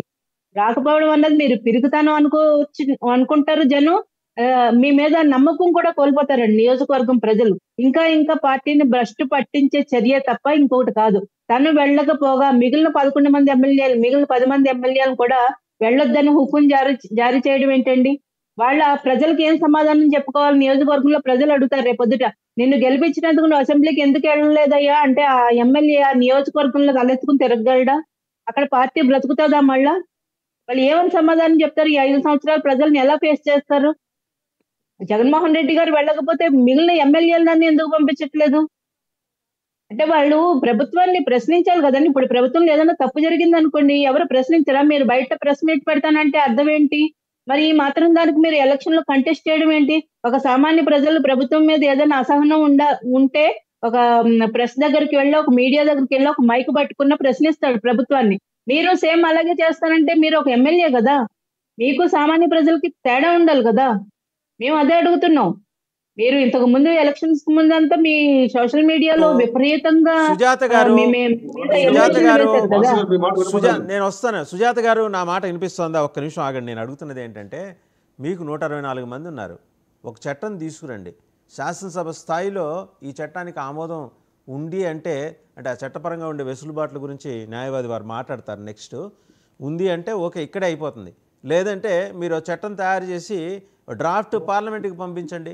పార్లమెంట్ ఆమోదం ఇచ్చిందనుకోండి, ఇట శాసనసభ డుమ్మా కొట్టేవాళ్ళు, ఎగ్గొట్టేవాళ్ళు, అలిగేవాళ్ళు, చెరువు మీద అలిగేవాళ్ళు, వీళ్ళందరినీ ఇంటికి పంపించేస్తారు. ఆ ప్రయత్నం ఏదైనా చేయొచ్చుగా సుజాత గారు? ఖచ్చితంగా సార్, అటువంటి వెసులుబాటు ఉంటే కనుక ఖచ్చితంగా ప్రయత్నం చేయాలండి. ఎందుకంటే ఏ పార్టీ అయినా కూడా ఇలా శాసనసభలు ఎగ్గొట్టడం అనేది మంచి పద్ధతి కాదు. ఇందాక అలాగే లక్ష్మణ్ రావు గారి మాటల గురించి నేను ఒకటి మాట చెప్పదలుచుకున్నాను. సోషల్ మీడియాలో ముందు తెలుగుదేశం స్టార్ట్ చేసింది, తర్వాత జనసేన స్టార్ట్ చేసింది అన్న. సోషల్ మీడియాలో ప్రతి ఒక్కరు మాట్లాడతారు సార్, కానీ ఏం మాట్లాడుతున్నారు అన్నది చూడాలి. జగన్మోహన్ రెడ్డి గారి మీద వచ్చిన ఆరోపణల గురించి కానీ, అవినీతి ఆరోపణల గురించి కానీ, ఆయన జైలుకి వెళ్ళి వచ్చిన సంగతి కానీ ప్రతి ఒక్కళ్ళు ప్రశ్నించారు, దాని మీద పోస్టులు పెట్టారు, అంతవరకే. కానీ అంతకు మించి అసభ్య పదజాలంతో ఎప్పుడు విరుచుకుపడలేదండి. అసభ్యంగా వీళ్ళు వైసీపీ వాళ్ళు మొదలు పెట్టిన దగ్గర నుంచి ఈ తయారైపోయింది. కానీ పవన్ కళ్యాణ్ గారి గురించి కూడా, పవన్ కళ్యాణ్ గారు 3-4 పెళ్లిళ్ళు చేసుకున్నారు కాబట్టి 3-4 పెళ్లిళ్ళు చేసుకున్నారని పోస్టులు పెట్టారు. అది తప్పుగా. అవినీతి కళ్యాణ్ గారు 3-4 పెళ్లిళ్ళు చేసుకున్నారు కాబట్టి 3-4 పెళ్లిళ్ళు చేసుకున్నారు కాబట్టి పోస్టులు పెట్టారు. అది మీరు తప్పని అనుకుంటారు. Letter complete. మీరు పవన్ కళ్యాణ్ గారు ప్యాకేజ్ తీసుకున్నారు కాబట్టి పవన్ కళ్యాణ్ గారు ప్యాకేజ్ తీసుకున్నారని పోస్ట్ పెట్టారు. అది తప్పని అవుతుంది. పవన్ కళ్యాణ్ గారు యువతని, జనాల్ని సమాజం దృష్ట్యా రచ్చగొట్టే వాక్యం చేశారు కాబట్టి రచ్చగొట్టే వాక్యం మీద పోస్టులు పెట్టారు. అసలు తప్పు అవుతుంది. లక్ష్మణ్ మ్యూట్ చేయండి. లక్ష్మణ్ గారు మీరు ఆగండి. రైట్. సుజాత గారు సార్, ఇప్పుడు ప్యానెల్లో ఉన్న నలుగురు భాషలో చూసుకుంటే కనుక ఇక్కడే తెలిసిపోతుంది సార్, వైసీపీ వాళ్ళు వాడే భాష కానీ, వాళ్ళ ఉద్రేకం కానీ, వాళ్ళ యొక్క అసహనం కానీ ఎలా ఉంటుందో చూసాం.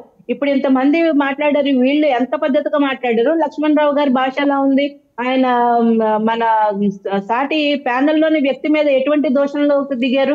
నోర్మోయి అంటారు, ఇష్టం వచ్చినట్టు మాట్లాడతారు. ఇక్కడ వ్యవహారం అనేది. మన జగదీష్ గారు ఇప్పుడు టెక్నికల్ గా చట్టం జగదీష్ గారు మిమ్మల్ని ప్రశ్నిస్తున్నాను. టెక్నికల్గా ఇది సాంకేతికంగా ఇది సాధ్యమేనా? శాసనసభ ఒక చట్టం చేసి ఇలా సభకి డుమ్మా కొట్టే వాళ్ళందరినీ కొన్ని నియమితమైన ఆ సంఖ్యలో ఒక 60 రోజులు దాటితే మిమ్మల్ని అవి కంప్లీట్గా మిమ్మల్ని సస్పెండ్ చేయటం చట్టపరంగా అవకాశం ఉందా? అంటే సస్పెన్షన్ కాదు అనేది, సస్పెన్షన్ కాదు, డిస్క్వాలిఫికేషన్ గురించి చట్టం చేయడానికి అవకాశం ఉందా? లేదా పార్లమెంట్ అనుమతి తీసుకోవాలా? సార్, స్టేట్ కి కొన్ని చట్టాలు ఉంటాయి, సెంట్రల్ కొన్ని చట్టాలు ఉంటాయి, స్టేట్ కూడా కొన్ని చట్టాలు చేయొచ్చు. మనకి ఎన్టీ రామారావు గారి పీరియడ్ లో మహిళలకి ఆస్తి హక్కు తీసుకురాక మునుపు వచ్చి మనకి ఆస్తి హక్కు లేదు, మహిళలకు సమాన హక్కు లేదు. అది వచ్చి రాష్ట్రపతి దగ్గర ఆమోదింపబడి మన తర్వాత కర్ణాటకలో ఈ విధంగా ఇంప్లిమెంట్ అయింది. అదే విధంగా ప్రత్యేక పరిస్థితులు ఉన్నటువంటి రాష్ట్రాల్లో శాసనసభకి ఈ విధంగా రాకపోయి వాళ్ళని ప్రివెంట్ చేయడం కానీ వాళ్ళపై చర్యలు తీసుకోమని కానీ రాష్ట్రపతికి మనం పెట్టుకోవచ్చు. దానికి మీరు అన్నట్టుగా మన సభాపతి స్పీకర్ గారు ఒక డ్రాఫ్టింగ్ రాష్ట్రపతికి పంపించడం, ఆయన కూడా దానిపైన ఎండార్స్మెంట్ చేసి పార్లమెంట్కి పంపించి బిల్లు రూపంలో కూడా దాన్ని ఆమోదింప చేసే అవకాశం ఉంది. ఆ ప్రయత్నాలు కూడా జరుగుతాయండి. నాకున్న సమాచారం ప్రకారం ఆ ప్రయత్నాలు కూడా జరుగుతాయి. ఒక ఎమ్మెల్యే ఎన్నికలప్పుడు 40 లక్షలు ఎమ్మెల్యే పైన మన దేశ ఆర్థిక పరిస్థితి ఎలక్షన్ కమిషన్ ఖర్చు పెడుతుందండి. ఒక ఎంపీ పైన 70 నుంచి 90 లక్షలు ఖర్చు పెడుతుందండి. అంటే ఎన్నికలకు మాత్రమే. అతనికి అలవెన్సులు ఈ 5 ఏళ్ల కాల పరిమితిలో అతని పైన 10 కోట్ల వరకు ఖర్చు పెడుతుంది. అంటే మీరు ఎన్నికయ్యి మీరు ఇంటి దగ్గర కూర్చొని గ్యాస్ దగ్గర నుంచి ప్రతి ఒక్కటి gas, telephone, travel allowances, medical allowance అంతా అనుభవించుకుంటూ 10 కోట్లు, మినిమం 10 కోట్స్ అండి నా లెక్క ప్రకారం. ఇది అవినీతి సొమ్మే. ఇది ఖచ్చితంగా మీరు అసెంబ్లీలో ఉంటేనే ఎమ్మెల్యే, మీరు బయట ఉంటే ఎమ్మెల్యే కాదు. అసెంబ్లీకి పోయి మీకు అక్కడ ఏదైనా అవమానం జరిగి మమ్మల్ని ఈ విధంగా ఇబ్బంది పెట్టారు, చట్ట వ్యతిరేకంగా, అసెంబ్లీ నియమావళికి వ్యతిరేకంగా మమ్మల్ని ఇబ్బంది పెట్టారు కాబట్టి మేము బాయ్కాట్ చేస్తున్నాం, మేము రాము, అది వేరే అండి. అసలు అసెంబ్లీకే పోకపోవడం తప్పు కదండి. మీరు బయట నిలబడి మాట్లాడే మాట అసెంబ్లీలో మాట్లాడాలి. మీకు హక్కు ఉంది, మీరు మెంబర్ అక్కడ. మీరు అక్కడ వెళ్ళి మీరు పులివెందుల గురించే మాట్లాడతారో, రాష్ట్రం గురించి మాట్లాడతారో ఏంటంటే ఇది ఇక్కడ జగదీష్ గారు 2 అంశాలు ఇక్కడ. 2014-19 మధ్య జగన్మోహన్ రెడ్డి గారు ప్రతిపక్ష నాయకుడిగా ఉన్న సమయంలో అప్పట్లో ఒక మంత్రి విజయవాడ సమీపంలో నియోజకవర్గం, ఆయన ఇప్పుడు కాదు, ఆయన నాలుక మడత పెట్టి జగన్మోహన్ రెడ్డిని ఇలా వేలు చూపించి ఏయ్ జగన్, ఆ నాలుక మడత పెట్టడంలో బాగా ఎక్స్పర్ట్ ఆయన ఒక ఆయన. తర్వాత బోండా ఉమామహేశ్వరరావు గారు, వీళ్ళు వాడిన పదజాలం కూడా ఒకసారి మనం గుర్తు చేసుకోవాలిగా. జగన్మోహన్ రెడ్డి వాళ్ళు మాట్లాడాడు ఒప్పుకుందాం, బట్ దానికి పూర్వం ఎవరు మాట్లాడారు అనేది కూడా ప్రశ్న వస్తుంది కదా. నేను అదే చెప్తాను. మీ ద్వారా నేను చెప్పడం ఏమంటే, మీరు అసెంబ్లీకి పోవాల్సిన బాధ్యత ఉంది. ఇలాంటి తప్పులు వాళ్ళు చేసినా మీరు చేసినా ఎండగట్టాల్సిన బాధ్యత మీకుంది. అసెంబ్లీలో జరిగిన అన్యాయాన్ని ఒకవేళ మీ గొంతు అసెంబ్లీలో నొక్కితే మీడియా ఉంది కదా, మీకు బయట వచ్చి మీడియా పాయింట్ ఉంటుంది, మీడియా ముందు చెప్పాలి. మీరు ఢిల్లీ వెళ్తే ప్రధానమంత్రి ఏం మాట్లాడారో ఏ రోజు ప్రెస్ మీట్ పెట్టలేదు. ఇప్పుడు అసెంబ్లీలో మీకు అన్యాయం జరిగితే ప్రజలకు తెలియజేయాల్సిన బాధ్యత మీకుంది. నేను అన్నా అసెంబ్లీకి పోకపోవడమే తప్పు కదా. అసెంబ్లీకి పోయిన తర్వాత వాళ్ళు ఈ విధంగా నన్ను దూషించారు, చట్ట వ్యతిరేకంగా, అసెంబ్లీ నియమావళికి వ్యతిరేకంగా నన్ను ఈ విధంగా అవమానించారు, కొట్టారు, షర్టు చింపారు. మీరు చెప్పండి, అసెంబ్లీకే పోకపోవడం తప్పు కదా. ఒకవేళ నాయకుడిగా మీరు పోలేకపోతే సభానాయకుడు వేరే వాళ్ళని ఎన్నుకుని మిగిలిన వాళ్ళైనా పోవాలి కదా, మిగిలిన 10 మంది అయినా పోవాలి కదా. అంటే మిమ్మల్ని ఎన్నుకోవడం, ప్రజల సొమ్మును దుర్వినియోగం చేసుకుంటూ కొన్ని 100 కోట్లు మీ పైన వెచ్చించడం, మీరేమో అసెంబ్లీకి డుమ్మా కొట్టడం. అదే ఒక ఐఏఎస్ ఆఫీసరు 5 ఏళ్ళు నేను డ్యూటీకి రానంటే జీతం ఇస్తారండి? ఒక్కరోజు లీవ్ పెట్టుకుంటే అతను పోకపోతే జీతం ఇస్తారండి? కానీ మీరు మాత్రం ఇక్కడ కూడా శాసనసభ నియమావళి ఉంది. వాస్తవంగా 60 రోజులు గనక దాటి హాజరు కాకపోతే వాళ్ళకి కోతలు ఉంటాయి, వాళ్ళకి ఇచ్చే ఎలవెన్స్లన్నీ ఆపేస్తారు, అంతవరకే ఉంది. కానీ డిసిప్లినరీ యాక్షన్ ఏది డిస్క్వాలిఫికేషన్ దాకా లేదు. ఆ సందర్భాలు లోపల మాత్రమే 2 సార్లే జరిగినాయి. ఇందిరాగాంధీని ఒకసారి డిస్క్వాలిఫై చేశారు, తర్వాత మర్రి చెన్నారెడ్డి గారిని డిస్క్వాలిఫై చేసిన దాని పుణ్యమే తెలంగాణ ప్రజాసమితి. మీకు తెలుసు, చరిత్రలోకి వెళ్తే ఇవన్నీ వస్తాయి. కానీ రెండే క్లాసిక్ ఎగ్జాంపుల్స్. నేను ఇంకో మాట చెప్తాను. ఇప్పుడు ఈ ఖర్చే కాకుండా అసెంబ్లీ ఒక గంట జరిగితే ఎన్ని లక్షల రూపాయలు ఖర్చు అవుతుందో మనకు తెలుసు. అంటే ఆ అసెంబ్లీ చంద్రబాబు కోసం, వాళ్ళ 164 మంది కోసం కాదు, 175 మంది కోసం ఆ అసెంబ్లీ నడుస్తుంది అక్కడ. అంటే మీరు ప్రజాధనాన్ని ఇక్కడి నుంచే దుర్వినియోగం చేస్తున్నారని అర్థం. అంటే మీకు బాధ్యత లేదని అర్థం. భవిష్యత్తులో మీరు ఎన్నికల్లో నిలబడుకునే అర్హత లేదని మీకు అర్థం. అది ఎవరు చేసినా మీరు అన్నట్టుగా అసెంబ్లీకి వెళ్ళి మీకు అవమానం జరిగి, గతంలో మీరు అవమానించారు, అంతకుముందు వాళ్ళు అవమానించారు, మీకు అవమానం జరిగి దాన్ని ఎన్లాట్ చేయండి, దాన్ని ప్రజలకు చెప్పండి. అది మీ డ్యూటీ, మీ కర్తవ్యం. దాన్ని విస్మరిస్తే మీకు ప్రజాస్వామ్యం మీరు అవమానించినట్టే. అది ఎవరైనా కానీ, మీరు అన్నట్టు ఏ పార్టీ అయినా కానీ. కాబట్టి ప్రజలు కూడా దీనిపైన ఇది ఒక కేసు కూడా ఫైల్ చేయడానికి ప్రయత్నం చేస్తున్నామండి. ఇది సుమోటోగా తీసుకోవాల్సిన కేసు లేదు. పార్లమెంట్లో బిల్లు ద్వారా అయినా దీంట్లో మార్పు రావాలి, లేదు సుప్రీంకోర్టు డైరెక్షన్ అయినా ఇవ్వాల్సిన అవసరం ఉంది. దీనిపైన లీగల్ గా చర్చ జరుగుతుంది. దీనిపైన ఒక కేసు వేయడానికి కూడా ప్రయత్నం చేస్తున్నామండి. రైట్. లక్ష్మణరావు గారు మీరు మాట్లాడండి. లక్ష్మణరావు గారు. వాసుదేవన్ గారు 164 మంది గెలిచింది. ఇప్పుడు అసెంబ్లీలకు వెళ్ళి ఏం మాట్లాడుతున్నారు? ఎంతమంది ప్రజా సమస్యలపై మాట్లాడారు? ఎంతమంది అక్కడ పోర్న్ వీడియోస్ చూశారు? ఎంతమంది పడుకున్నారు? ఎంతమంది కాలక్షేపం చేసిన ఎమ్మెల్యేలు ఉన్నారు? ఎంతమంది నియోజకవర్గ సమస్యల గురించి ఎంతమంది ఉన్నారు? సో ప్రజలకి సమాధానం చెప్పే బాధ్యత మీది, ప్రజలకి సమాధానం చెప్పే బాధ్యత మాది కూడా. ఖచ్చితంగా ప్రజలకు మేము సమాధానం చెప్తాం. మీకు ప్రతిపక్ష హోదా కల్పించడానికి మీకు వచ్చినటువంటి అడ్డేంటి? ఎందుకని భయపడుతూ ఉన్నారు? జగన్మోహన్ రెడ్డి అనే వ్యక్తికి ప్రతిపక్ష హోదా కల్పిస్తే మిమ్మల్ని అడుగుతాడు, టైం ఎక్కువ వస్తుంది, మిమ్మల్ని ప్రశ్నల మీద ప్రశ్న వేస్తాడు, మీరు చేసిన అన్యాయం మీద ఎక్కువ ప్రశ్నిస్తాడని మీరేమట్లా మీద ఒక డ్రామా ప్లే చేస్తూ ఉన్నారు. మీరే కదా భయపడేది, మీకు భయం లేదు, మీరు ధైర్యవంతులే కదా, మీరు బాగా మీకున్నటువంటి ధైర్యంగా కదా. సార్ మీరు పోరాటం చేద్దరు రండి, మీరు అడిగారు కదా, ఇగో మీ సక్షేమంలో మీకు ఒక ప్రతిపక్ష హోదా మీకు కల్పించేస్తున్నాం. లక్ష్మణ్ గారు మీరే చెప్పండి, మీకు ప్రశ్న. ఇప్పుడు ప్రతిపక్ష హోదా ఇవ్వలేదు ఆయనకి. రాహుల్ గాంధీ 10 ఏళ్ల పాటు ప్రతిపక్ష హోదా లేకుండా వెళ్ళి ఉద్యోగం చేయలేదా ఆయన ఎంపీగా? ఆయన ఏమన్నా అవమానపడ్డా? అంతకన్నా ఎక్కువ మీరు ఆయన జాతీయ స్థాయి నేత. ఒకటి. రెండోది, ఒక ఎమ్మెల్యేగా, పులివెందుల ఎమ్మెల్యేగా మీకు బాధ్యత లేదా? వెళ్ళి అక్కడ మాట్లాడాల్సిన బాధ్యత. మూడోది, ఒక్క నిమిషం ఉండండి, ప్రశ్న కంప్లీట్ కాలా. బిక్కమొహం వేసుకొని కొత్త ఎమ్మెల్యేలు 3-4 ఉన్నారు. వాళ్ళకి సరదా ఉంటుంది కదా, ఇలా ఒక కండువా వేసుకొని వెళ్ళి అసెంబ్లీలో కూర్చొని మాట్లాడదాం, ఆ కుర్చీ ఎట్టుంటుందో ఏంటో చూద్దామని కొత్త ఎమ్మెల్యేలు. వాళ్ళ సరదాని కూడా మీరు కాలు రాసేసారుగా. అంటే మీకు సున్నం పడితే మీ పక్కన ఉన్న వాళ్ళందరికీ పడాలి సున్నం. ఏం న్యాయం అండి ఇది? వాసుదేవన్ గారు, ఇప్పుడు కొత్తగా వచ్చిన వాళ్ళకి అసెంబ్లీలో మాట్లాడాలని ఎవరికైనా ఉంటుంది కాదంట్లా. ఎలక్షన్ ఇప్పుడు అసెంబ్లీ సమావేశాలు జరిగి ఇది 5వ నెల అనుకుంటా, 5వ నెల 6వ నెలలు వచ్చింది, ఇంకా టైం ఉంది. వాళ్ళ నియమ నిబంధనలు ఉంటాయి. 60 రోజులకో 70 రోజులకో ఒకసారి ఖచ్చితంగా అసెంబ్లీలో అడుగు పెట్టాలి, పార్లమెంట్లో అడుగు పెట్టాలని పెడతారు. దాని తగ్గట్టుగా వాళ్ళకు ఉన్నటువంటి నామ్స్ ప్రకారంగా మెలుక్కుంటారు. అవసరం దాన్ని బట్టి ఏ విధంగా ముందుకెళ్లాలనేది మా అధినాయకులు స్టాండ్ తీసుకుంటారు, ఆ విధంగా ముందుకెళ్తాం. మరి గతంలో చంద్రబాబు నాయుడు గారు చాలాసార్లు బాయ్కట్ చేస్తే అసెంబ్లీ రద్దు చేసి రాకున్న రోజుల్లో ఎమ్మెల్యేలు అసెంబ్లీలో ఉన్నారు, మీరు మర్చిపోతున్నారు. ఆయన ఒక్కరే బాయ్కాట్ చేసింది. వినండి, ఏదైనా సార్ 5 నెలలు అయింది, ఇంకా 4 సంవత్సరాలు 5 నెలలు ఉంది. కంగారు ఎందుకు పడతారు? ఏం జరుగుతుంది ఏంటంటే వెయిట్ చేయండి. 2 నెలల్లో ఎలక్షన్స్ కావాలి, జమిలీ గిమిలీ అని మీరే సార్. కాకపోతే 2 నెలల ఎలక్షన్ రానియండి. ఇప్పుడు ఏముంది, 2 నెలల మరొక 2 సంవత్సరాల్లో 2027లో ఎలక్షన్లు వచ్చినాయి అనుకోండి, ప్రజలకు మేము సమాధానం చెప్పుకుంటాం సార్. మా ప్రజలకి, మమ్మల్ని గెలిపించిన ప్రజలకి ఆ 11 నియోజకవర్గాల్లో లేదా 175 నియోజకవర్గాల్లో 225 నియోజకవర్గాలు అయితే 225 నియోజకవర్గాలకి మేము సమాధానం చెప్పుకుంటాం. మేము ప్రజలకి మాట్లాడుతాం, ప్రజలతో మేము సమన్వయపరుచుకుంటాం. అది మీకేంటంటున్నా, మీకు అంత ప్రేమ వచ్చిందంటున్నా మా మీద. ఇంతకలా సుజాత గారు జగన్మోహన్ రెడ్డి గారు డిక్షనరీలో భయం లేదని. ఎస్, జగన్మోహన్ రెడ్డి డిక్షనరీలో భయం అనేది లేదు. అది మీకు, అది పవన్ కళ్యాణ్ గారికో చంద్రబాబు నాయుడు గారికో మీకుంటుంది భయాలు. మాకెందుకు ఉంటుంది భయాలు? మీ దేనికని భయపడాలా? మీరు భయపడే కదా ఈ రోజున మీరు అసెంబ్లీలో గొడవ పెట్టకుండా చేసే కార్యక్రమం చేస్తూ ఉన్నారు కదా.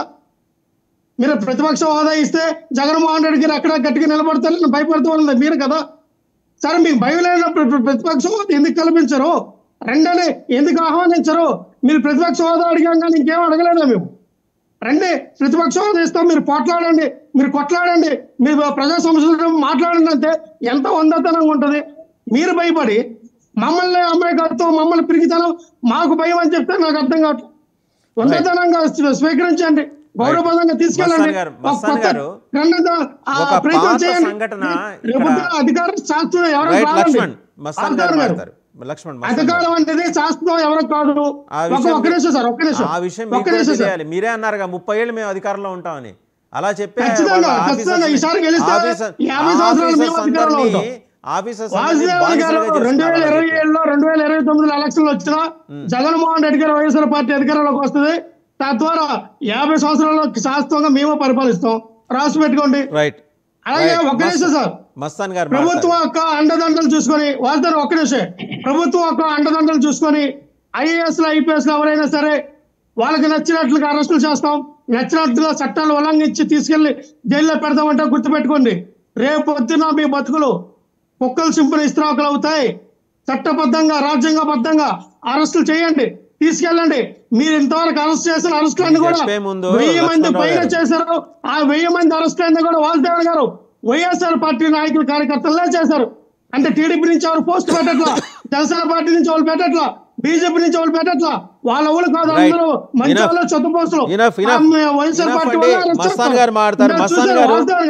పవన్ కళ్యాణ్ గారు అమ్మగారా, నారా చంద్రబాబు నాయుడు గారు అమ్మగారా, వాళ్ళ భార్య పవన్ కళ్యాణ్ గారు భార్య, మా భార్యలు కావా, ఆడపిల్లలు కావా, మా అమ్మగారు ఆడపిల్లలు కావా, మా అమ్మగారి మీద మా భార్య మీద మా మీద ఇలా ట్రోలింగ్ చేస్తూ పోస్టులు పెడితే కనీసం వాళ్ళు అరెస్ట్ చేయండి కూడా చూసేది కదా జనసేన పార్టీ నుంచి.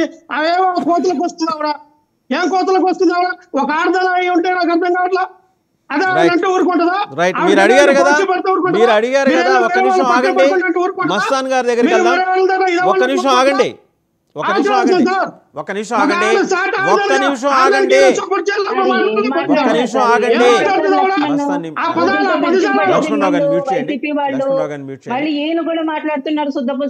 సుజాత గారు మిగిలిన అంశాలన్నీ పక్కన పెట్టండి. లక్ష్మణరావు గారు అడిగిన ఆ ప్రశ్నకైతే మీరు మహిళగా మీరు సమాధానం చెప్పాలి.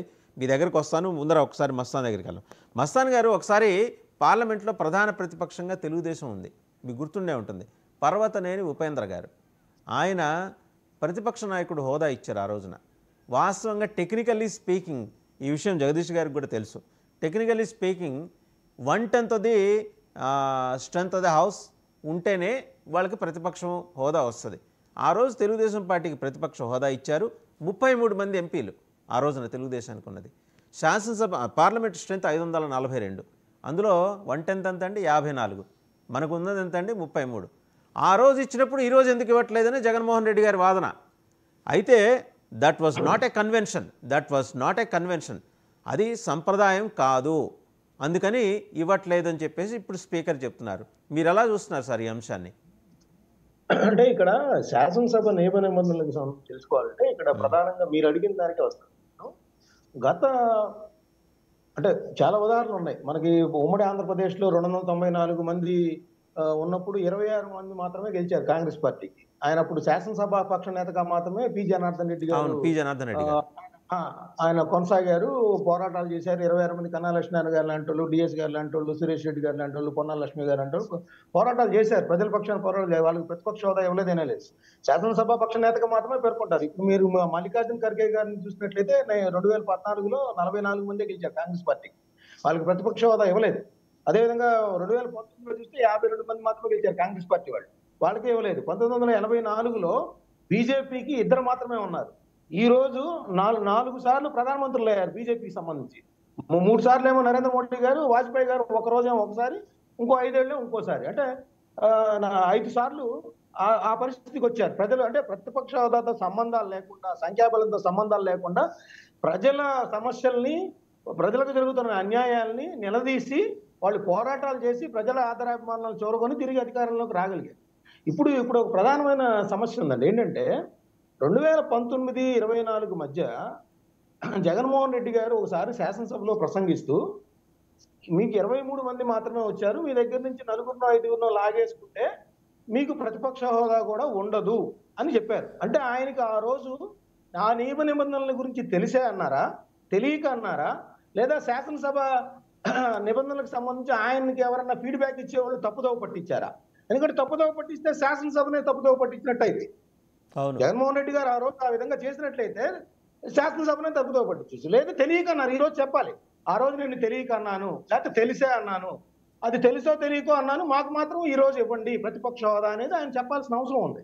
ప్రజలకి చెప్పాలి, అటు శాసనసభ కూడా చెప్పాల్సిన అవసరం ఉంది. అంటే ఇక్కడ ప్రతిపక్ష హోదా అంటే ఇక్కడ ఒకటి మీరు ఇందాక చెప్పారు, పాడేరు నుంచి ఎన్నికైన విశ్వేశ్వరరాజు గారు కానీ, అరకులోయ నుంచి ఎన్నికైన మత్స్యలింగం గారు కానీ, ఆలూరు నుంచి ఎన్నికైన విరూపాక్ష గారు కానీ, మన ఎర్రగొండపాలెం నుంచి ఎన్నికైన చంద్రశేఖర్ గారు కానీ, వాళ్ళు వాళ్ళ నియోజకవర్గాల్లో తొలిసారిగా ఎన్నికై ప్రజల సమస్యలను పరిష్కరించాలని, నియోజకవర్గ అభివృద్ధిని చేసుకోవాలని చాలా పెద్ద ఆకాంక్షలతో వచ్చారు. అయితే ఇక్కడ వైఎస్ఆర్ కాంగ్రెస్ పార్టీలో ఒకటి ఉందండి.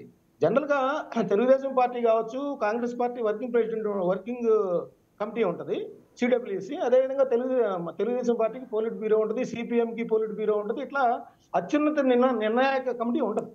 ఇక్కడ జగన్మోహన్ రెడ్డి గారికి సంబంధించి వైఎస్ఆర్సీపీలో అలాంటి కమిటీలు ఏమీ ఉండవు.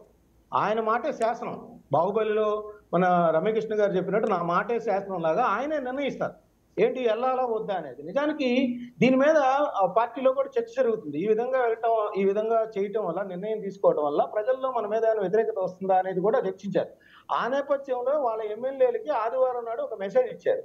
ఏంటి, మీ ప్రశ్నలు కనుక వేసి ఉంటే మీరు శాసనసభకి ఆ టైంలో వెళ్ళి ఆ శాసనసభలో మీ ప్రశ్న వచ్చిన సందర్భంలో మీరు కూర్చొని తిరిగి వచ్చేసేయండి అని కూడా చెప్పారు. కానీ దాని మీద కూడా మళ్ళీ భిన్నాభిప్రాయం ఎక్కువై అది కూడా వద్దని మళ్ళీ సోమవారం నాడు వెళ్ళొద్దని చెప్పేసి తీర్మానించారు. సో ఇదంతా ఏంటంటే అక్కడ సాంప్రదాయాలు వీటన్నిటికంటే ప్రజల సమస్యలు, ప్రజలు మనల్ని ఎందుకు ఎన్నుకున్నారు, 151 నుంచి 11కి ఎందుకు వాళ్ళు దించారు, మళ్ళీ తిరిగి మనం 175 వైనాట్ 175 తెచ్చుకోవాలంటే ఎలా మళ్ళీ ప్రజలకు సంబంధించిన పోరాటాలు చేయాలి, స్ఫూర్తిదాయకమైన. ఇప్పుడు మనకి చూసినట్లయితే వాళ్ళు లా అండ్ ఆర్డర్ బాగాలేదని గ్రాడ్యుయేట్స్ ఎలక్షన్స్ నే, ఎమ్మెల్సీ ఎలక్షన్స్ నే వాళ్ళు బాయ్కాట్ చేశారు. అదేవిధంగా ఢిల్లీ వెళ్ళి ధర్నా చేశారు. ఓ పక్కన విద్యుత్ ఛార్జీలు 11,000 కోట్ల రూపాయలు ప్రజల మీద భారం మోపుతున్నారని వాళ్ళు ప్రతిరోజు ఎలిగేషన్ చేస్తా ఉన్నారు. సూపర్ 6 అమలు చేయట్లేదు అంటా ఉన్నారు. మద్యం విషయంలో, ఇసుక విషయంలో తెలుగుదేశం పార్టీ మీద దోచుకుంటారని ఆరోపణలు చేస్తా ఉంది వైఎస్ఆర్. వీటన్నిటినీ కూడా శాసనసభకి వెళ్ళి ప్రభుత్వాన్ని నిలదీయాలి. అక్కడ రకరకాల, మీరు ఇందాక మన లాయర్ గారు చెప్పారు, దానికి నేను చెప్తాను ఏంటంటే శాసనసభకు సంబంధించి అక్కడ లోపల కూడా నిరసన తెలియజేయచ్చండి, బైఠాయించవచ్చు, ప్లకార్డ్స్, అది నిబంధనల వ్యతిరేకమైన గత కొంతకాలంగా వాళ్ళ నిరసనలు తెలియజేశారు. అదేవిధంగా నిరసన మరీ ఎక్కువైతే కూడా మార్షల్స్ కూడా పెట్టింది. అంటే శాసనసభ నడిపేటప్పుడు వాళ్ళ నిరసనలు ఎలా తెలియజేయచ్చు, ఆ నిరసనలు కనుక సభ కొనసాగడానికి ఇబ్బంది కలిగిస్తే మార్షల్స్ లాంటి వాళ్ళని కూడా పెట్టింది. అది పార్లమెంటరీ ప్రజాస్వామ్యంలో అది రాజ్యాంగం కల్పించింది. అదంతా కూడా ఆ విధంగా చేయడం ద్వారా జగన్మోహన్ రెడ్డి గారు నిజంగా మార్షల్స్ తీసుకెళ్లారనుకోండి ఆయన నిరసన తెలియజేయడం ద్వారా, అప్పుడు ప్రజలే గ్రహిస్తారు మా గురించి పోరాటం చేస్తా ఉంటే అధికార పక్షం ఆయన తీసుకెళ్లి మార్షల్స్ బయటపడేసింది, ఈ విధంగా నిలదీస్తా ఉన్నారు, మా తరపున పోరాడుతా ఉన్నారనే ఒక ప్రజల్లో ఒక సానుభూతి కానీ వాళ్ళ దగ్గర నుంచి ఒక మద్దతు కానీ లభించే అవకాశాలన్నీ కూడా వైఎస్ఆర్సీపీ కోల్పోతుంది అనేది ఇక్కడ ప్రధానమైన అంశం. అటు సిపిఎం కానీ, ఇటు షర్మిల గారు కానీ, అదే సిపిఐ రామకృష్ణ గారు స్టేట్మెంట్ ఇచ్చారు. షర్మిల గారు అయితే నిన్న ఒక అడుగు ముందుకేసి నువ్వు వెళ్ళకపోతే వెళ్ళకపోయావు, మిగతా 10 మందికి లెటర్ రాశారు వాళ్ళు కాంగ్రెస్ పార్టీ తరఫున, మీరు రండి, మీ నాయకుడు ఎలా ఉన్నా సరే మీరు మాత్రం వచ్చి పోరాటాలు చేయండి, మీరు ప్రభుత్వాన్ని నిలదీయండి. ఎందుకంటే ప్రభుత్వం ఈ తప్పులు చేస్తేనే చంద్రబాబు నాయుడు గారు జనసేనకి సంబంధించి కానీ, బీజేపీకి సంబంధించి కానీ ఏదైతే కూటమి ప్రభుత్వం తప్పులు చేస్తుందో వాటిని కూడా ఆమె మెన్షన్ చేశారు. వాటిని గురించి మాకెట్టి సంఖ్యాబలం లేదు కాబట్టి మిమ్మల్ని ఎటు 10 మందిని గెలిపించారు కాబట్టి 11 మందిని మీరు వెళ్ళి నిలదీయండి, నిలదీయకపోతే మీరు శాసనసభని ప్రజల్ని అవమానించిన వాళ్ళు అవుతారని కూడా ఆమె చెప్పింది. రైట్, ఒకసారి జగదీష్ గారు మాట్లాడతారు. జగదీష్ గారు. సార్, వాసుదేవన్ గారు, రాజీవ్ గాంధీ గారు ప్రైమ్ మినిస్టర్ గా ఉన్నప్పుడు ప్రతిపక్ష నాయకుడు మన వాజ్పేయి గారికి ఒక ఇంట్రెస్ట్ వచ్చింది, విదేశాలకు వెళ్తున్నాము, మీకు కూడా ఇంట్రెస్ట్ ఉంది, మీరు కూడా బయలుదేరండి అని చెప్పి. ఆయన నమ్మలేదు, అప్పుడు వాజ్పేయి గారు నమ్మలేదు. నన్ను ప్రతిపక్ష నాయకుని విదేశాలకు పిలిచేవాడు మిస్ అయిపోయింటుంది, మీరు కనుక్కోండి అని మళ్ళీ ఆ తర్వాత ఆయన పిఏకి చెప్పాడు. లేదండి, రాజీవ్ గాంధీ గారు మమ్మల్ని పిలిచారు, ఒక విదేశాల్లో అభివృద్ధి గురించి పరిశీలించి తద్వారా మనం ఒక నిర్ణయం తీసుకోవడానికి వెళ్తున్నాం, ఆయన కూడా రావాలని చెప్పి పంపించారు. అంటే ఎంత ఆరోగ్యకరమైన వాతావరణం ఉంది అనే దానికి ఇది ఒక నిదర్శనం. మీరు అన్నట్టుగా గతంలో ఒకసారి ప్రతిపక్ష హోదా ఇచ్చారు, మనకి పార్లమెంట్ లో ఇచ్చారు, అంటే అర్హత లేకపోయినా. అంటే వాస్తవంగా ఈ డిబేట్ లో మనమే మాట్లాడుకున్నా, అంటే మిగతా పార్టీలు, అధికార పార్టీ వాళ్ళు మనమే మాట్లాడుకున్నా ఉపయోగం లేదు. ఎవరైతే వైసీపీ ప్రతిపక్షం లేకపోయినా ఇప్పుడున్న ప్రతిపక్ష పార్టీనే, అది ప్రతిపక్ష హోదా లేదు, అది వేరే విషయం. ఆయన లేకపోతే ఇక్కడ ఉపయోగం లేదు, మనం మాట్లాడుకున్న ఉపయోగం లేదు. రియలైజ్ అవ్వాల్సిన వాళ్ళు రియలైజ్ అవ్వాలి, తెలుసుకోవాల్సిన వాళ్ళు తెలుసుకోవాలి. అదేవిధంగా అసెంబ్లీలో కూడా ప్రతిపక్షం లేకపోవడం ఒక రకంగా అధికార పార్టీ దురదృష్టం, ఒక రకంగా ప్రజల దురదృష్టం. ఎందుకంటే చాలా విషయాలు ప్రతిపక్షం అయితేనే క్వశ్చన్ చేయగలదు అంత స్ట్రాంగ్ గా. ఇప్పుడు అధికార పార్టీ వాళ్ళు ఏదో అడుగుతారు, వాళ్ళు సమాధానం చెప్తారు, వీళ్ళు సాటిస్ఫై అయిపోతారు. కానీ ఎక్కడ లొసుగులు ఉన్నాయి, ఎక్కడ తప్పు జరిగింది, ఎక్కడ అవినీతి జరిగింది అని చెప్పాలంటే ఖచ్చితంగా ప్రతిపక్షం ఉండాలి. ఇప్పుడు ఆంధ్రప్రదేశ్ ప్రజలు చేసుకున్న దౌర్భాగ్యం కూడా ఇది, ఒక రకమైన దౌర్భాగ్యం కూడా. ప్రతిపక్షం ఉంటేనే కొన్ని వాస్తవాలు వెలికి తీపడతాయి, అది లేకపోవడం కూడా బాధే. అలా అని చెప్పి మీకు ప్రతిపక్షం ఇచ్చేంత గొప్పగా మీరు కూడా ప్రవర్తించలేదు. గతంలో మీరు చేసిన పాపాలు, మీరు చేసిన ఘోరాలు వాళ్ళు కూడా గుర్తుపెట్టుకుంటారు కదా, ఏ పార్టీ అన్నా కానీ. గతంలో మీరు అసెంబ్లీలో ఏ విధంగా ప్రవర్తించారు, మీ భాష ఏ విధంగా ఉన్నది, అసెంబ్లీని ఇప్పుడు ఇంతకు ముందు కంటే కూడా దిగదార్చిన ఘనత కూడా మీది ఉంది. సో మీకు ప్రతిపక్షం ఇవ్వాల్సిన అవసరం వాళ్ళకి. చెప్పినట్టు జగదీష్ గారు, భాష గురించి మనం 2014 నుంచి మాట్లాడదాం. 2014 నుంచి మాట్లాడాలి. నాలుక మడత పెట్టడం దగ్గర నుంచి మాట్లాడాలి మనం. ఓకే సార్, వాసు గారు నేను ఏ ఒక్క పార్టీనో కానీ మీరైనా సరే, ఇక్కడ ప్యానలిస్టులు అంత అనుభవం ఉండే వాళ్ళైనా సరే, 2014 నుంచి 2019 వరకు అంత మునుపు కథ పక్కన పెడితే ఈ పీరియడ్ మాత్రం చాలా దారుణమైన పీరియడ్ ఇది. ఆంధ్రప్రదేశ్ అనే ఒక రాష్ట్రం, విడిపోయిన ఆంధ్రప్రదేశ్ అనే ఒక రాష్ట్రం విలువలు దేశవ్యాప్తంగా ప్రపంచవ్యాప్తంగా పోయిన సంవత్సరాలు ఇవి. ఇందులో ఏ అనుమానం లేదు. నేను ఏదో ఒక పార్టీ కొమ్ము కాస్తూ మాట్లాడతానని మీరు అనుకోవచ్చేమో కానీ మీకు కూడా వాస్తవాలు తెలుసు. ఎగ్జాక్ట్లీ. ఇప్పుడు మనం ఎంతసేపు డిస్కస్ చేసుకున్నాం, ఒక ఐపీఎస్ ఈ విధంగా ప్రవర్తించచ్చా అని. అంతకుముందు 10 మంది ప్రవర్తించారు ఈ విధంగా. వాళ్ళది ఎంత తప్పో వీళ్ళది అదే అంతే తప్పు. బట్ ఆ 10 మంది అంత దారుణంగా ప్రవర్తించినప్పుడు మీడియా గొంతు నొక్కారు. కొన్ని ఛానల్ని ప్రసారం కాకుండా చేశారు. కొన్ని ఛానల్ యాంకర్లని, మీలాంటి పెద్దల్ని అందరూ అరెస్ట్ చేశారు, వేధించారు. ఇవన్నీ మనం చూసినవే కదా, మనం ఇవన్నీ చూసాం కదా. అంటే ఏదైతే మనం గతంలో మన పరిపాలనలో ఏ విధంగా ప్రవర్తించామో కనీసం వాళ్ళు కూడా 20% ప్రవర్తిస్తారు, వాళ్ళు కూడా చట్టాలను ఉల్లంఘిస్తారు. కానీ అలా చేశారు కాబట్టి వీళ్ళు కూడా గొప్పవాళ్ళని నేను అనడం లేదు. వీళ్ళు చేసినా తప్పే. ఇందాక మన సోదరుడు, వైసీపీ సోదరుడు, వాడు ఎవడో నన్ను నానా బూతులు తిట్టాడని మీడియా ముఖ్యంగా తిడతాడు. అంటే వాడు సెల్ఫోన్లో తిట్టాడు, మీరు వచ్చి మీడియాలో అవకాశం వచ్చినప్పుడు ఇక్కడ తిడుతున్నారు. మరి మీరికి వాడికి తేడా ఏముంది? మీకు వాళ్ళకి ఏం తేడా ఉంది? రేపు వాడు కేసు పెడతాడు, నువ్వు ఆల్రెడీ కౌంటర్ గా ఏదో పంపించడం, నీ పైన కూడా అతను కేసు పెడతాడు, అతని పైన నువ్వు కేసు పెడితే నువ్వు చట్టపరంగా ఎదుర్కోవాలి తప్ప. అబ్జర్వేషన్ మీరు చేసి ఉండాలి. ఆయన ఆవేశంగా మాట్లాడినప్పుడు మధ్యలో ఒక అంశం ప్రస్తావించి తన పుట్టుక గురించి, తన కులం గురించి, తన మాతృమూర్తి గురించి వాళ్ళు మాట్లాడటాన్ని ఆయన దాని మీద ఆక్షేపణ చెప్పాడు. ఆయన చెప్పిన తీరు అభ్యంతరకరం కావచ్చు, కానీ ఆయనకు ఎదురైన అవమానాన్ని మనం ఇక్కడ కన్సిడరేషన్లోకి తీసుకోవాలి. ఎగ్జాక్ట్లీ. దాని కారణం లేదు.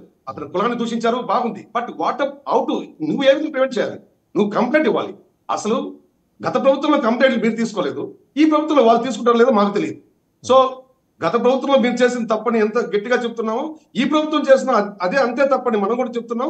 వీళ్ళు కూడా మారాల్సిన అవసరం ఉంది. వీళ్ళు చట్టపరంగా నడుచుకుంటూనే వీళ్ళ ప్రయత్నంతో నేరస్తుల్ని ప్రివెంట్ చేయాల్సిన అవసరం ఈ ప్రభుత్వానికి కూడా సూచన ఖచ్చితంగా మనం చెప్పాల్సిన సూచన ఇది. రైట్. మస్తాన్ గారు మీరు ఏదో చెప్పారు. జగదీష్ గారు, అంటే మీరు ఇందాక వాజ్పేయి గారిని రాజీవ్ గాంధీ గారు ఇన్వైట్ చేశారు, ఈ విధంగా గౌరవించారు ప్రతిపక్ష నేతలను. ఇక్కడ ప్రతిపక్ష నేతల్ని గౌరవించడం మాట అంటుంది. మనం 175 మనమే గెలిచి మనమే పరిపాలించాలి, ప్రతిపక్షమే ఉండకూడదు అనే నాయకత్వ దీనిలోకి వచ్చేసాం. అంటే ప్రతిపక్షం బలంగా ఉండకూడదు అనే దీనికి వచ్చేసాం. అందుకని ప్రజలు కూడా గ్రహించారు. అలా కాదు, 151 నుంచి 11కి తెచ్చారు. రేపు వీళ్ళు కూడా 164 ఇచ్చారని విరవీగితే కనుక ప్రజలకు తెలుసు, ప్రజలు ఎలా నిర్ణయాలు తీసుకోవాలనేది. వాళ్ళు సైలెంట్ గా ఉంటారు. సిద్ధం సభలకి లక్షలాది మంది వచ్చినా, లేకపోతే సంక్షేమ పథకాలు విపరీతంగా మీ అకౌంట్ లో డబ్బులు వేసినా కూడా వాళ్ళు ఎవరేం చేస్తున్నారు అనేది గ్రహిస్తారు. గ్రహించిన తర్వాత వాళ్ళు సైలెంట్ కిల్లింగ్ చేసేస్తారండి. అది ప్రతిపక్షం ఎంత కావాలి. ఇంకొక అబ్జర్వేషన్ అండి మస్తాన్ గారు, ఈరోజు జగన్మోహన్ రెడ్డి గారి మీడియా సమావేశం అని చెప్పి ఇప్పుడే ఒక మెసేజ్ వచ్చింది. దాంట్లో వాళ్ళ స్పెసిఫికేషన్స్ చూడండి. స్టార్ మార్కేసి షరతులు వర్తిస్తాయి, బీట్ రిపోర్టర్లు మాత్రమే రావాలి, వీడియోగ్రాఫర్స్ వద్దు, స్పేస్ కన్స్ట్రెయింట్ వల్ల మీ కెమెరాలు అనుమతించబడవు.